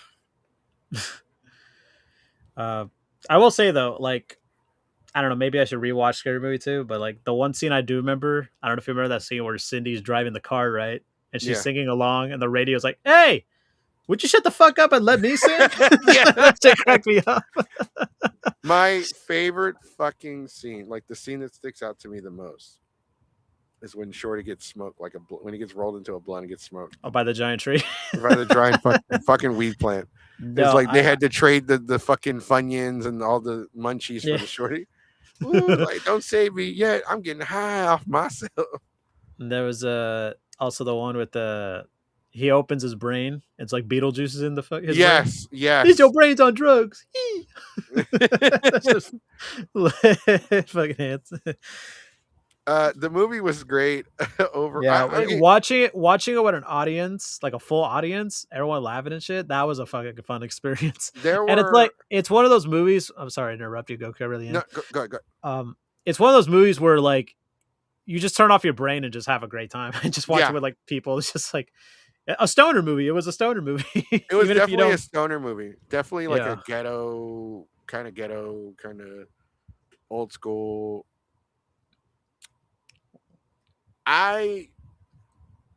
Look, I'm gonna be honest with you. The thing that I've been watching a lot of videos, and I don't know how you felt. I didn't bother me at all. The one thing that I've seen people actually complain is the amount of fucking gay jokes. Like one guy bitched, like the scene at the church when he starts like when they made a parody of the guy at the I ain't gay no more. I don't like men's. Yeah. I like women now. Like that video, they made a parody of that.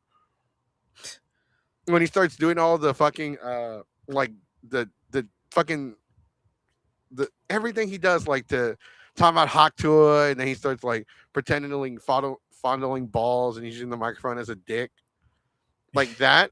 And they show like all the guys in the audience like all like fucking weirded and grossed out and shit. Yeah. The guy bitched about that scene, and he even posted a picture. And he's like, that was way too much for me. Like, that was way too much. That made me uncomfortable as fuck. Yeah. I thought that shit was hilarious. Yeah. Oh, Far Knocker in the comments, someone says Scary Movie 3 has some of the best physical jokes in the whole franchise. Anthony Anderson's character loading a shovel like a shotgun is so stupid and funny. That scene is fucking great. All right, so is it Scary Movie 3 when it's the Ring parody and Yeah, the aliens show up? Yeah, that was 3. Okay, so I was watching a clip from it, and then Kevin Hart's in it, and he shows up with all his friends. Hey man, I told you we got your back. Oh, they're beefing with each other. They end up shooting each other. And Master P, and then one of the comments says, "Is that motherfucking Macy Gray?" And then the fucking president, which is played by Leslie Nielsen, was like, "Send all the flowers to the bitches and hoes." Those men died. No, the first thing he said was, "Those men died for their country. Send flowers to their bitches and hoes." That shit was funny. That shit was great. Like, that was fucking funny. Like, I love that kind of fucking comedy. Yeah, I just love all again, it's like a turn off your brain kind of movie. If you watch it with an audience, like a near sold out audience, it was an experience. The church scene went way too long. I don't know if I agree with that. I couldn't see how it made a lot of people uncomfortable. It didn't bother me. I thought it was funny. But that's just kind of how Ray is. Yeah. I think it was mostly like, this is based on what I've seen on Facebook. A lot of the people bitching, complaining, and saying they walked out was around the girl that we talked about. Yeah, that was towards the end of the movie. That was towards the end of the movie, and it was during a gay joke. Yeah, and I'm like, so you almost sat through the whole. Yeah, in the comment section, like, bitch, you sat through the whole movie. You made it sound like you walked out 20 minutes into it. Yeah, like, again, I mentioned how, like, that trail, I thought that was going to be in the beginning of the movie. You know what I mean? That was, like, the first scene, you know? And then, turns out it wasn't. And I was like, okay, well. My favorite fucking part is in the beginning when the guy shows up late to the beatdown. And she's like, really? Like, bike. What? I thought your bird sound was different. I thought it was like a caw. That's a fucking crow. That's a fucking crow, not a pigeon. I love the little background joke, too. The Final Destination rides. I love that shit was funny. That was great. The butt plug, bro. Yeah, that was insane. That was there's probably people out there watching this podcast. They're like, "What the hell is going on with this movie?" Just watch it again. Just turn your brain off, and you'll fucking dude. But I have to say, when we saw that fucking butt plug, I was like, God damn! And as soon as 3 seconds later, the first line that comes out of someone's mouth is "God damn." God damn. Like, we said the same fucking thing. Yeah. No, but that's always a bit about exactly in the comments. They've always had that kind of stuff. Like, they had that stuff in 2000, they'll have that stuff in 2026. You know what I mean? And I did like in the there was one part where they did a little cameo of was it the White Chicks cameo? Yes. That shit was fucking that shit was hilarious. I'm gonna be honest with you, bro. I feel like the movie could have just been the legacy characters and not any of the new characters, because I felt like the new characters, their jokes felt really flat. And especially the last 10 minutes of the movie, I think they felt the same way too, in a way. Yeah, because the last 10 minutes of the fucking movie, especially when they make fourth wall breaking and shit. I love your podcast, but I can't understand shit you say. Shorty. Yeah, that shit had me fucking dying, bro. Like, that shit was funny, bro. So there's a big cameo in the movie, and if you basically heard that impression, you know exactly who we're talking about. Maybe not. It sounds like Sylvester Stallone. I mean, maybe it is Sylvester. I don't know. Yeah. Nah, but that was funny. That was hilarious. And then they had obviously they do a lot of references to stuff today, like live streams, and then they had crypto, and then they had a lot of let's just say there was one part of the movie a lot of people in the audience even groaned or had a shock thing. You know which one I'm talking about? No. Those people outside. He was looking at the window and he saw. Put it in the text. I'm confused. All right, because I'm trying my best not to spoil it. Oh, yes, bro. Oh my God, 17 busted out laughing during that scene, and it fucking looked right at me and said, "Those are your cousins." The crowd, the audience, the audience was like, "Oh." I was like, "Oh, come on!" Even I was like, "Oh, come on, man." That like, was you felt bad for fucking laughing. great. I fucking laughed my ass off, and 17 looked right at me and said, "Those are your cousins." If you watch the movie, if you know, you know. Dude, I thought that was fucking great. So Like, and they made fucking- fun of Republicans too, which I thought they made fun of Democrats, they made fun of Republicans, they made yeah, fun nobody of was safe. everybody. That's what I'll say. No one was safe. Yeah, no, like, and we look, if you hang on our Discord, you already know uh who we fuck, who we don't, and who we do and don't fuck with, and for the most part.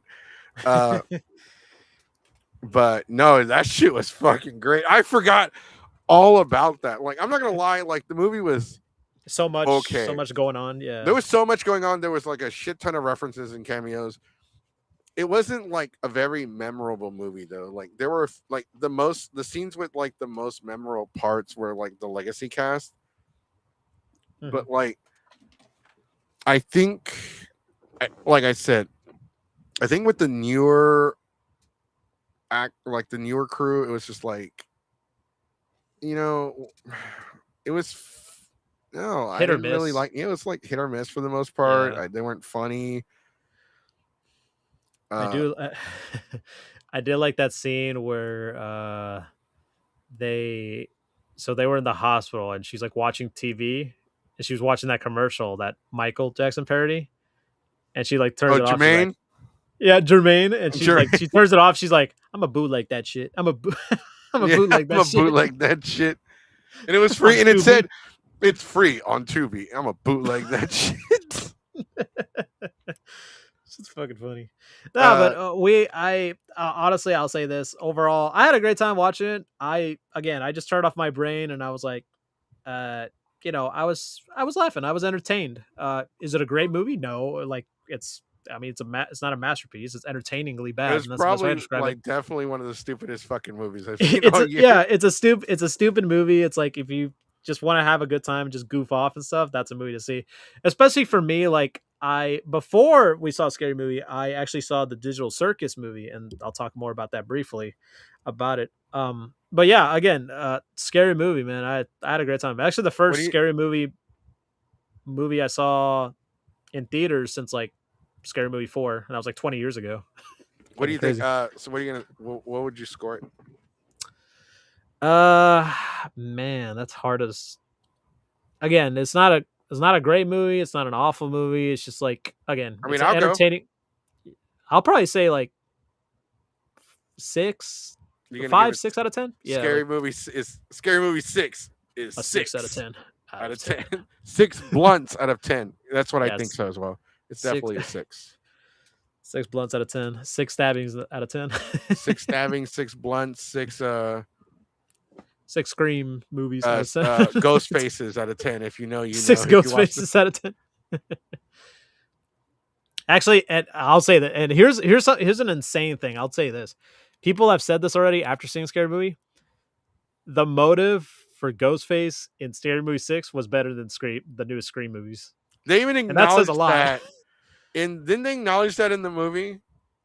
Yeah, how much like the new Screams kind of suck. They're like, I know what you did last summer. Nobody knows what you did last summer. Like, it's like, what are you nobody watched about? that. Yeah, because dude, it's so insane that there was a new I Know What You Did Last Summer that came out last year and nobody knew about it. I did say 7 on Facebook, but I'm gonna lower it. I said that to piss somebody off. No, yeah, it's between a 6 or a 7. Actually, I was gonna give it a 5, but I gave it a 7 to piss somebody off on Facebook. I think 6 or 7. Yeah, with me. Here comes all the memes. 6, 7. 6. Oh, shut up! God, Scary Movie with the fucking kids. 6, someone 7, said 6, I'm, and someone said I'm disappointed they didn't use the Roman numeral 6 in the movie title. Actually, they did use it, but it's like rarely. Like, you know how like an MOVI, it's like there were. I did see some logos that had the V and the I like in red. A 7-7. There you go. 7-7. 7-11? 6, 7, 8, 9. 7, 8, 9? 7, 8, 9. 7, 8, Damn, 9. that 7 was hungry, man. I know. All right. Then what else did we see? We actually saw this last night. We saw it. He-Man. Yeah, we saw Masters of the Universe. And what are your thoughts on what did you think of it? Okay, just so I know somebody's gonna get fucking mad at me, I will say this. I have never seen Masters of the Universe or He-Man or whatever it's called. Yeah, thanks to the whole Masters of the Universe series. Any form, like the 80s, the 2000s, the newest ones? Only thing I knew about He-Man was from the death battle with him and Lino from Thundercats. Oh, really? Like, I have never watched He-Man. I didn't know anything about him. All I knew was, by the power of Grayskull, I have the power. I'm like, why does he? I never understood why he had to say power twice. It just seemed a little off to me. The only thing I ever knew about He-Man was from Death Battle. I've seen Thundercats. I've never seen Masters of the Universe. So I went into this movie with no expectations. Mm-hmm. And I have to say I like this movie. This was I'm sorry. This movie was funnier than Scary Movie. I enjoyed it. You know, I have seen a little bit of Master Universe. I kind of knew some of the characters. The way they did it in this movie, yeah, I love this. This movie was great. It was better than I expected. You know, I expected like, oh, okay, like I don't really know much of He-Man. Maybe they'll do yada yada. But coming out of it, I was like, dude, this movie was great. And the fact this movie was like what 2.5 hours, it like flew by fast. This was okay. So we watched it. You know, it wasn't as sold out. I hope that it's successful, so we get a sequel. There are 2 3 post-credit scenes. 3. Was it 3? Yeah, the first one was like really brief, and then the second one, and then the third one in the end. I thought it was only 2. No, there was 3. Like there was literally the first like they showed so what it was like they showed the start of the credits, which is the director's name. It fades out, and then it shows the first credit scene, and then they continue rolling the credits to the second one, and then the third one. Oh, okay. Yeah, it's kind of brief, so it's like a blink you won't miss it kind of post credits. Mm-hmm. But yeah, no, this movie was great. I enjoyed it. Some of the characters, the actors played them really well. If you didn't know ahead of time, you would have not thought that was Jared Leto as Skeletor. His Skeletor was great. That's saying something, because I've hated every fucking movie he's been in. At least that I've seen. Every movie that I've seen him in, I hate it. He was Morbius, right? Yeah, he was Morbius. That shit sucked. Joker. That shit sucked. He was Joker. He was in Tron. Nobody remembers Tron. Yeah, and then there was another movie he was in, and then I forgot. What the fuck is he famous for before he started acting? He was the lead singer of 30 Seconds to Mars. He needs to go back to that. Go back to singing. Or at least go back to do Skeletor more. Yeah, do Skeletor more, or your 30 seconds as an actor are up. Go back to fucking performing. Yeah, the best way to utilize Jared Leto is to cover his face. It's to cover his face. Yeah. No, there was a lot of blink and you'll miss it Easter eggs. For anybody who was a fan of He-Man growing up, you'll probably catch them, and some of them are really cool. I did see some references. A little cameo too. There was a cameo in the movie. I was about to bring up the cameo that we saw. Like I said, all of my He-Man knowledge, Death Battle, so I knew who they showed in that one cameo. You know which one I'm talking about? The one where everybody's like, what? Shorty from Scary Movie 6 is in the movie? What? Yeah, Shorty was not in He-Man. That would have been funny though. That would have been kind of funny. No, but there was a cameo in there. I think it was really cool. I thought it was a nice touch to it. Kind of acknowledging the other past adaptations. Yeah, no, I liked it. It was great. I knew exactly who that was. I've always known who He-Man and not all the characters, but I've always known who He-Man and like this other person were. And like I said, Death Battle, they talked about him briefly. I know Cringer, which is now funny. Now I get it. Cringer, he's cringy. Yeah, he was a bitch in the movie, which was great. They made him a bitch. I feel like he could have been bitchier and not like naggy bitchy, but like, more of a coward. Yeah, he could have been more cowardly. The cat. If you're wondering who we're talking about, it's the cat, right? Yeah, the cat. Cringer. Yeah. The pussy. Yeah, Cringer. The battle cat. Battle cat. He doesn't be. So, there are certain things about the movie that I was upset about. Spoiler alert, by the way. Spoiler alert. We're going into spoiler territory. Yeah. But I do recommend it. Even if we spoil it, I do recommend you watch this because this was fucking great because you have to see it in person. Mm-hmm. One thing, the Earth thing. I felt like the movie should have been a tad bit longer and they should have explored his life on Earth a little bit more. Yeah, like what was he doing when he got there until like basically what we saw him in the present. You know what I mean? Because like the whole Earth thing was like heavily advertised. They made it such a big part of the movie before the movie came out. And then when we actually see the movie, like the Earth part is just like 30 minutes. Mm-hmm. We didn't get that much. Like he's on Earth, and next thing you know, he gets called back to Eternia this was the first. They were like, okay, we're gonna kick off the summer with a blonde and a miniskirt kicking ass, and it's not Supergirl. And we got He-Man, and I like how they explained the stupid fucking names. That was so fucking great. Yeah, the jokes about it. Fisto, like, you fist people. You fist people, and people are like, what? Whoa, no, I don't do that. Like, hey yo, they made a joke. There were a lot of like.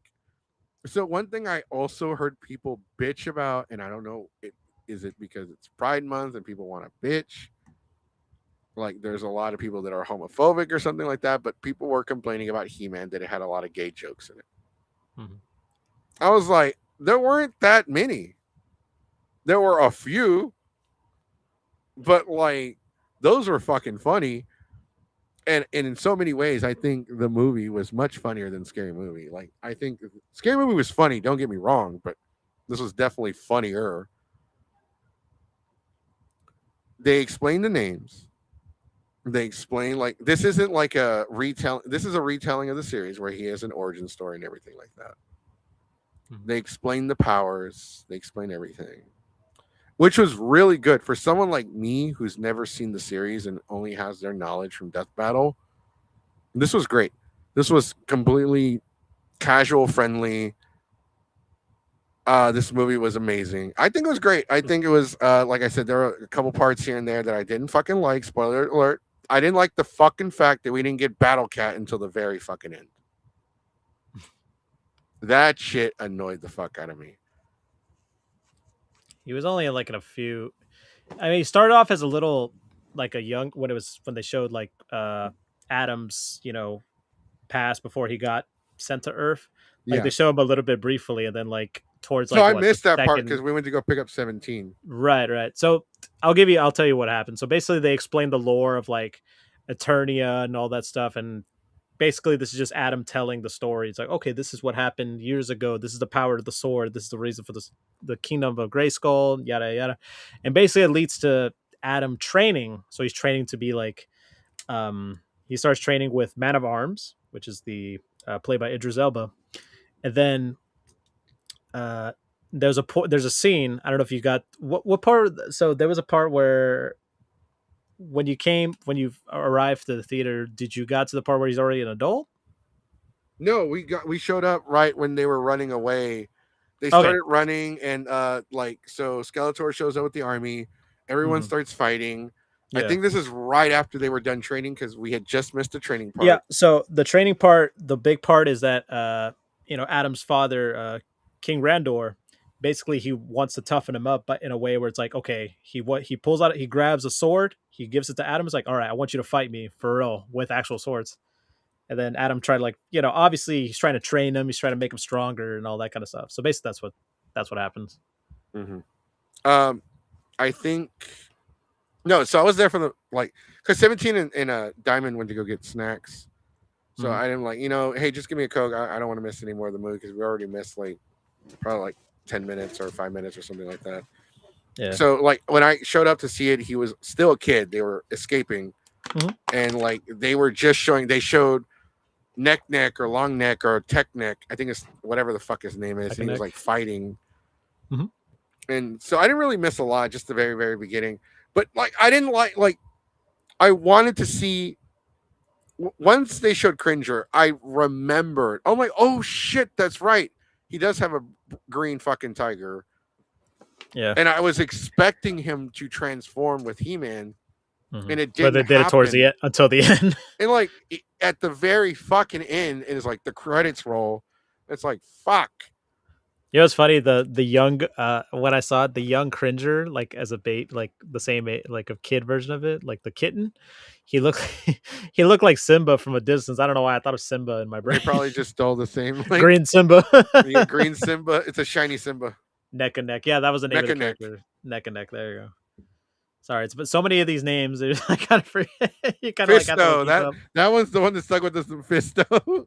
You fist people. It's Ram, what? Ram, what do you call it? Ram Man? Yeah, Ram Man. Because you ram people.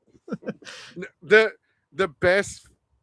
The movie had a lot of comedy. It was fucking great. Like I said, yeah. There's a scene where they go through. Basically, he goes through Skeletor goes through He-Man's visions or his dreams per se. And he's what? He's at the gym, a gym with a hoodie, a Nike hoodie. Oh, the different Skeletor in different outfits. When he's back at his old job on Earth, and the human resources managers who's the demon in the suit? Just nonchalantly, he just slaps one of the other workers out of the way. I love that Skeletor in different outfits, just blending in with the general public. Fucking hilarious. And it's kind of funny because great. I knew more about Masters of the Universe thanks to Robot Chicken, because this is something Robot Chicken would have thought of.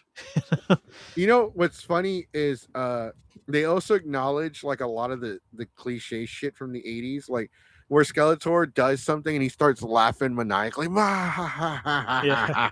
He-Man, and then everyone's just and then he looks at everyone, he's like, you're supposed to laugh with. He starts scolding them for not laughing with them, and then he starts yelling at everybody. Okay, sir, yes. He feels embarrassed.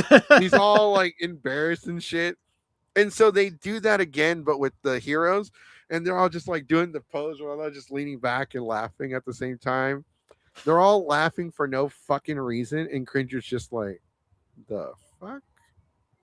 He's just what the hell are they laughing at? Cringer's face was fucking great in that one scene. He's just are they on drugs? It's are they okay? What's going on? It's fucking hilarious. If you like this, watch the 2002 Toonami show. Which show? The 2002 version of Masters of the Universe. That's a great one. That the 2001 really where he has pants. The 2002 one. Yeah, there was a He-Man 2000 or something like that. Let me. I think because there's Masters of the Universe, and then there's Masters of the Universe like 2000, where it's futuristic and shit. Yeah, he didn't have he didn't have the feathered hair anymore. I like his feathered hair more than that fucking chili bowl he had in the 80s. Yeah. Yeah, the laugh one is how most episodes ended. Yes, and Cringer was the fuck.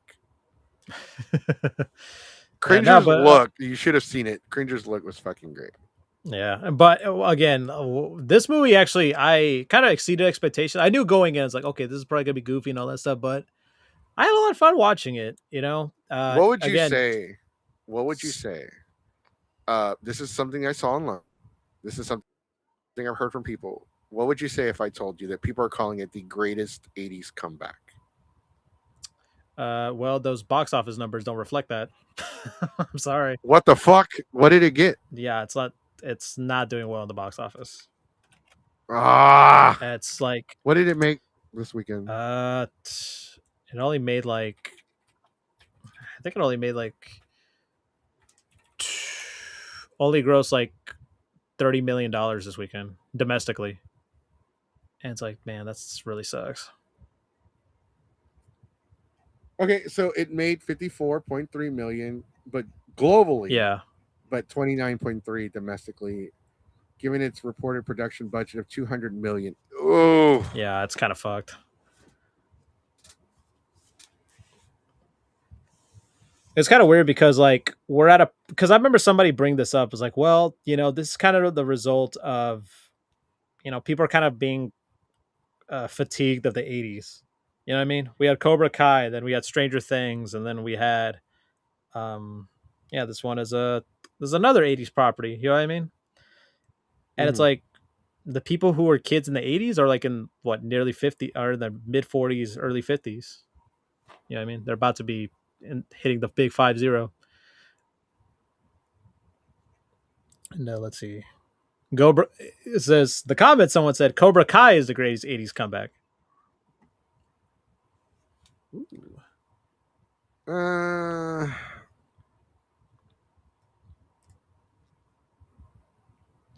think? I don't know. It's just two grown adults having kids that start a gang fight and just have teenagers do it for them. I was gonna say, like, weren't you a I mean, you did watch. I mean, all of Cobra Kai, obviously.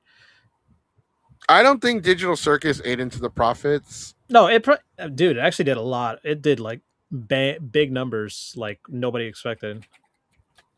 And it's kind of. Well, I'll talk about that. It did gross over 35 million in the global box office. Yeah. But it only made 12 domestically. Yeah. But at the same time, Obsession, Backroom, Scary Movie, obviously that was the big one too. Again, I feel like nowadays the people who mostly go to the theaters are probably like not really like people in the 80s, like mostly millennials. You know what I'm saying? Scary Movie 6 debut at 105.5 million globally. Yeah, worldwide. It's amazing. With a $55 million domestic debut in the US. I think Masters of the Universe coming out on the same weekend as Scary Movie. That didn't help. That was a fucking terrible idea. And it was even then, like, we completely forgot Masters of the Universe was coming out. Mm-hmm. Hell, fucking Asian thought it was going to come out he thought it came out either last week or it was coming out next week. I didn't think, I was like, there's no way these two movies came out on the same weekend. Yeah, no, they came out, and then there's other movies where it's like, I'll say this, Supergirl, that's coming on the 26th. That's coming out between Toy Story 5 and Minions and Monsters, and those two movies likely going to do big numbers because obviously it's Toy Story and all that stuff and all that. But I don't know. You think Minions is going to do that great? Because, dude, I'm so sick of fucking Minions. It's going to fucking sell no matter what happens. Let's be real here. Especially July 4th weekend, too. That doesn't help either. I feel like if Supergirl came out July 4th weekend, it probably would have fared better. I think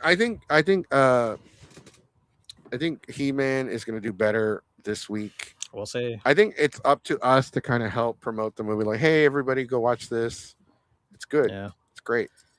Final score. Because what movie is even coming out next week? This coming week, actually. I don't know. Dude, I don't even know what's the next big movie to coming out. I know Toy Story. That's in like what 2 weeks. But what movie is coming out this week? Disclosure Day. Yeah, that's the one. Disclosure Day. That's right.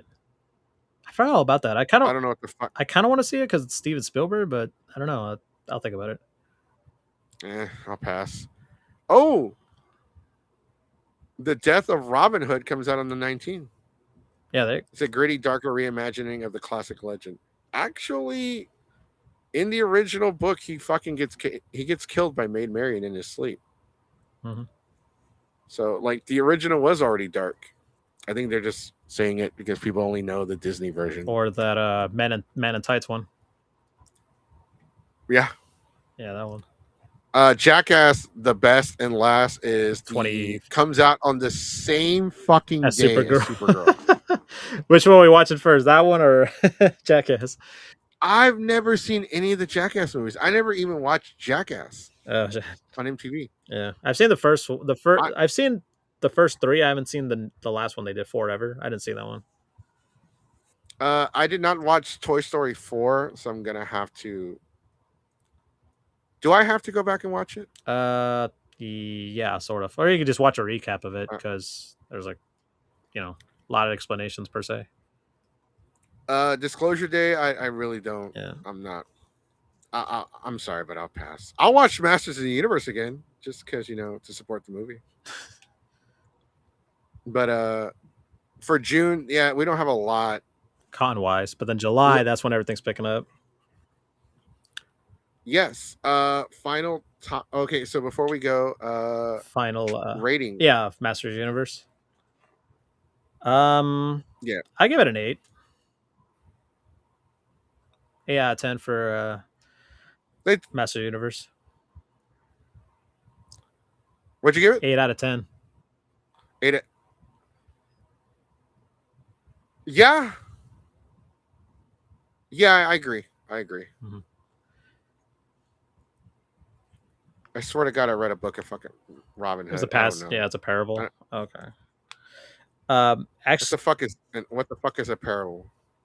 It's like just a telling, like just a story people said in a campfire. It's a short story. It's not a full on book. It's a short There's story. a book on it. Yeah, but it's a short story. I remember reading a book. It's a short story. Okay. Fucking white people in their campfires.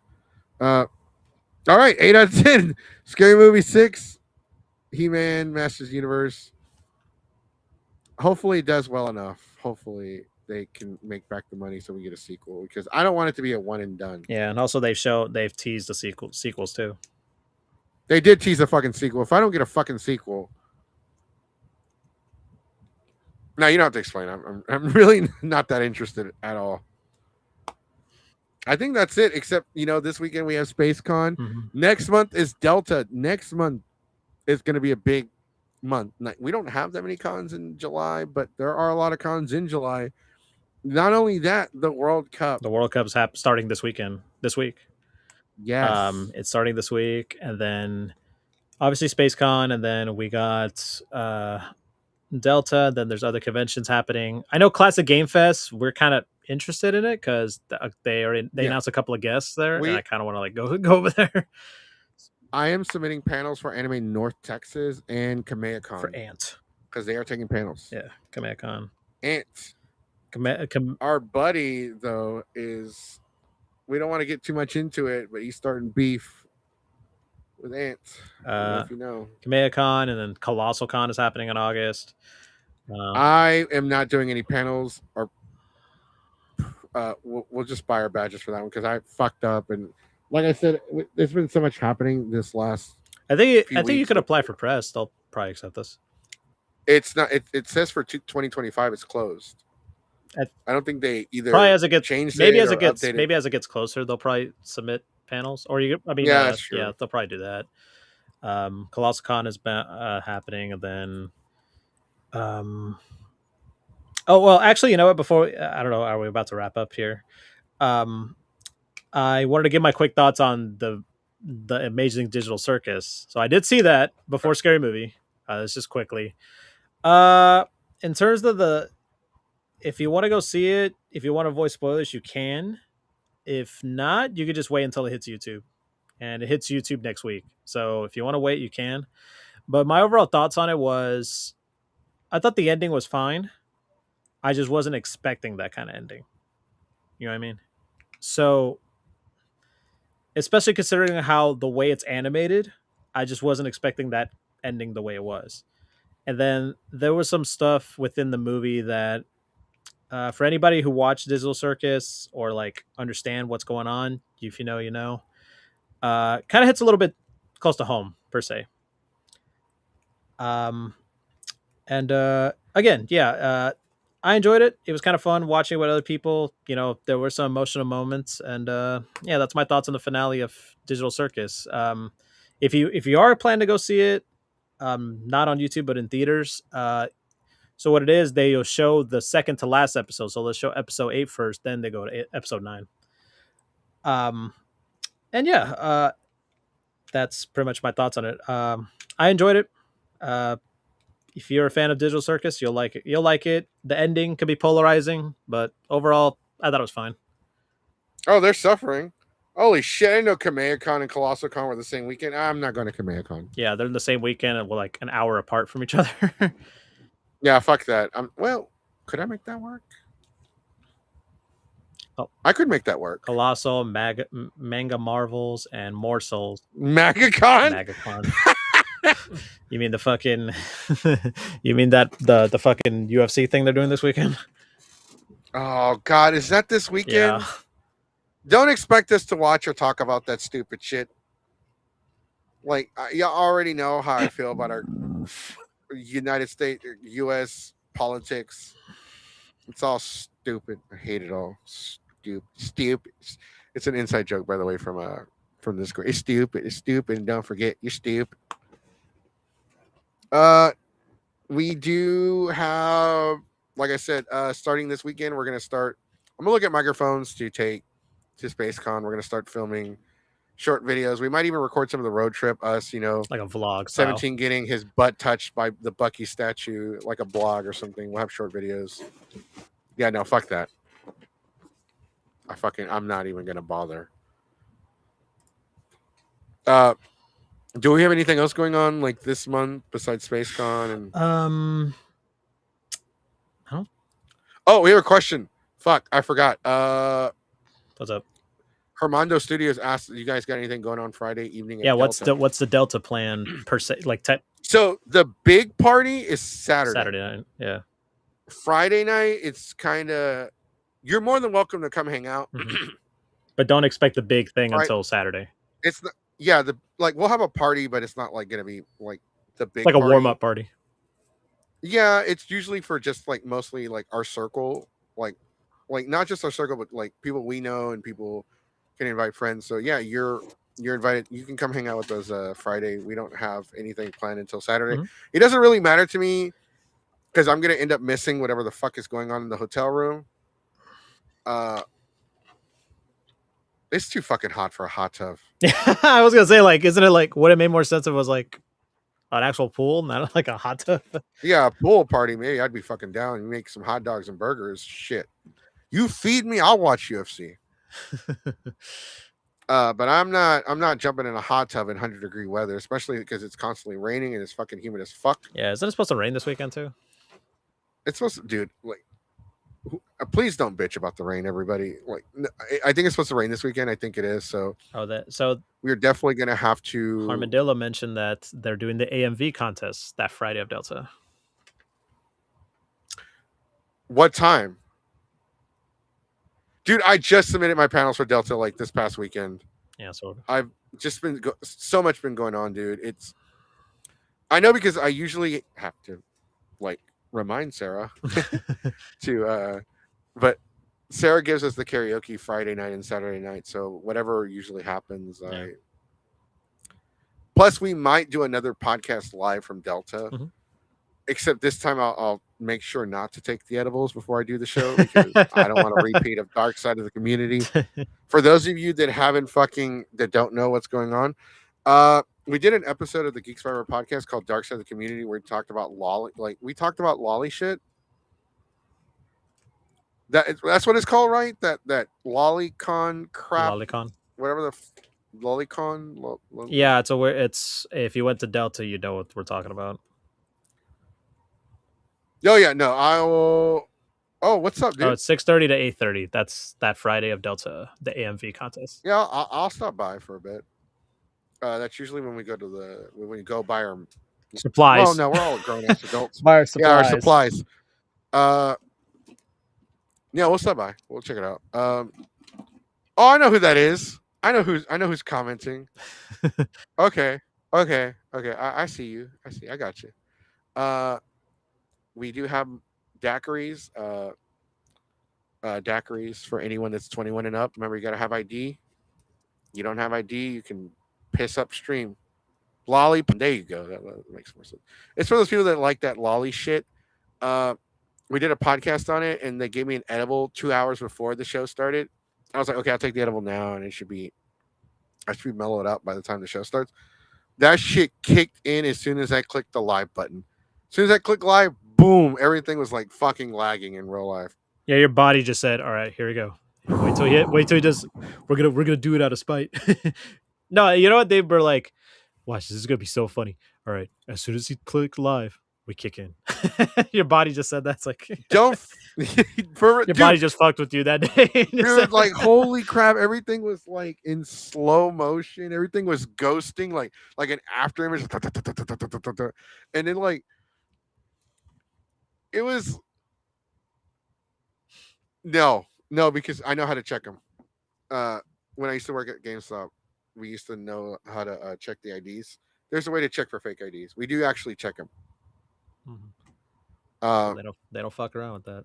Yeah, we don't start serving alcohol until after 8, and I know your kid's gonna stop by and like drop her shit off. So after 8 o'clock, we can't let her in the room. And even if she is in there, we're gonna she can't be in there at all. Yeah, I know you're trying to joke about that, but no, we don't. Yeah, no. Like if you're under 21 and you're in the room, you don't have to be 21 to hang out and party. You have to be 21 to drink, and we will check your ID. We're gonna give you a wristband. We're gonna check the wristband to see if it was tampered with. Mm-hmm. If it was tampered with, we have to recheck your ID. And the party is for at least 18 and up, or it is 18 and up. If you are 18, 19, and 20, you will write a big ass fucking X on you. And if you try messing with the X, we'll know. Well, you have to have the wristband to drink either way. Without the no, I know, but we're just talking about in general. Mm-hmm. Like this is for everybody because we haven't really gone over all the details of it yet. You have to have even if you have the X and you fucking wash it off, it doesn't fucking matter. You have to have the wristband for us to serve you alcohol. We no longer do the Ultra Ego or Super Saiyan Blue drinks or any of those anymore. We have a bartender who serves. We do daiquiris, but it's pretty much like that's it. Nobody's allowed. Like we don't really, unless we know who you are and we trust you. You have a well-established reputation with the room. For the most part, we have our bartender pour your drinks, and they pour it in front of you. You can't just order a drink and then piss off. They're not going to pour the drink until you're there witnessing it. Mm-hmm. Yeah, safety first. Oh, yep. Suffering is one. He's going to be one of our. I haven't even talked to him about doing it. We're going to have Suffering as a guest at the party. He's going to be a public speaker at the room, doing. We're going to make him do. You know what? He's gonna be like He-Man was in the movie where he's giving speeches and shit. That's what it is. It's very important, everybody. We promote Delta and show some love. This is one of the hardest years in the community. Every convention that you can think of has had hardships this year. Even Comic Palooza, it was notable. Yeah, it was there was less people. Especially the prices they were charging. Yeah. Oh, but that $1 bad shit from last year was great. Yeah, that's a cool highlight. Like, hey, you get to, if you want a badge from last year for $1. Suffering. God damn it, guys! It's like, why? All right, he'll do stand-up comedy from 9 to 10, and then from 10 to 11, he'll do private sessions with your girlfriend in the closed door room. Yo, like not mine. No, that's pretty much it. Delta HCon. Don't forget Delta HCon. It's the West Chase Marriott. July 17, 18, and 19. The party is on the 18th. We are having a hangout on the 17th. So if you want to come hang out and just chill, you're more than welcome to this year. Delta HCon. It's better than Anime Matsuri. I'd rather get robbed again than go to Anime Matsuri. All right, Sonic, go ahead and plug in your socials. But remember, if you want, just remember your link tree is also in the thing. Yeah. My link tree is in the description, as Goku stated. You can follow me on Instagram. I go by Super Saiyan Sonic. In case that's where mostly I do a lot of stuff. Also, my YouTube channel. I'm working on a video right now. I was actually working on it before I got to the show. So subscribe to my channel. I go by Keyblade Sonic. That's my YouTube channel. It's gonna be pretty busy content wise. So not just this, and then anybody out there's in San Antonio who's going to SpaceCon on Saturday, don't be afraid to say hi to us. And yeah, that's pretty much what I got for today on Monday. It's a Monday. It's funny because we haven't had that many viewers from Twitch lately. Most of our And now we viewers got a are lot from of Twitch. YouTube. Yeah, we Yeah, got we two got a lot of today. Twitch owners. Yeah, that's Yeah. awesome. Hello, Yeah, Twitch people. yay. Hello, Twitch. Special The shout out to the Twitchers. Twitch people. The Twitchers. The Twitch. Flaming Forums. Yeah, bro. It's been a while. I'm glad you're. Yeah, that sucks, man. I'm sorry. It's been rough here too. We are gonna do it, but you know, just this has, I don't know, bad timing, bad segue, bad. We are gonna do an episode on mental health, but Yeah, we'll we're figure out when probably we're gonna do that. Yeah, we should do it during the month of Men's Mental Health Awareness Month. When is Also that? women too. It's this month. Okay, because I was so because we were gonna do something because this month is also Pride Month. And we were going to do something for Pride. We're going to have TK come on here and we're going to ask him ridiculous questions. Pride the Pride Parade just happened already. They did it early this. Yeah, they did it early this year because of the World Cup. Oh God! It was on Saturday. Well, it's probably for the best. I would have gone out there dressed like Pikachu and suffered a heat stroke. Yeah, but it's been a little, it's good to be back. This month we're trying to get ready for next month. That next month's gonna be really busy for us, and we're gonna try to look at expand our content. So you notice it's been really busy for us all fucking year, bro. Mm-hmm. Like, I think this is our 7th con this year. Space Con. Yeah, we normally don't hit the double digits until late in the year. Yeah. That means take 7. Oh yeah, we got the popcorn bucket too. Oh yeah, show that off real quick. Show that off. Yeah, so Cinemark we were at Cinemark yesterday and they did a sale on some of the popcorn buckets, and it was this Mortal Kombat 2 one, the Johnny Cage one. Looks pretty sweet actually for $20. I mean, not too bad. And it's I got mine on display where the belts were before. It's a clapper. And it's got pretty good storage in there. So if you don't want to put popcorn in it, you could probably put like papers or something like that in there. So I may do that. Yeah, so use it for like a little file cabinet. Yeah, I'm just gonna bring it to Delta. Be like, all right, Geeks 5 ever live at Delta. Take one. Yes, do it. I'll bring mine. Oh shit.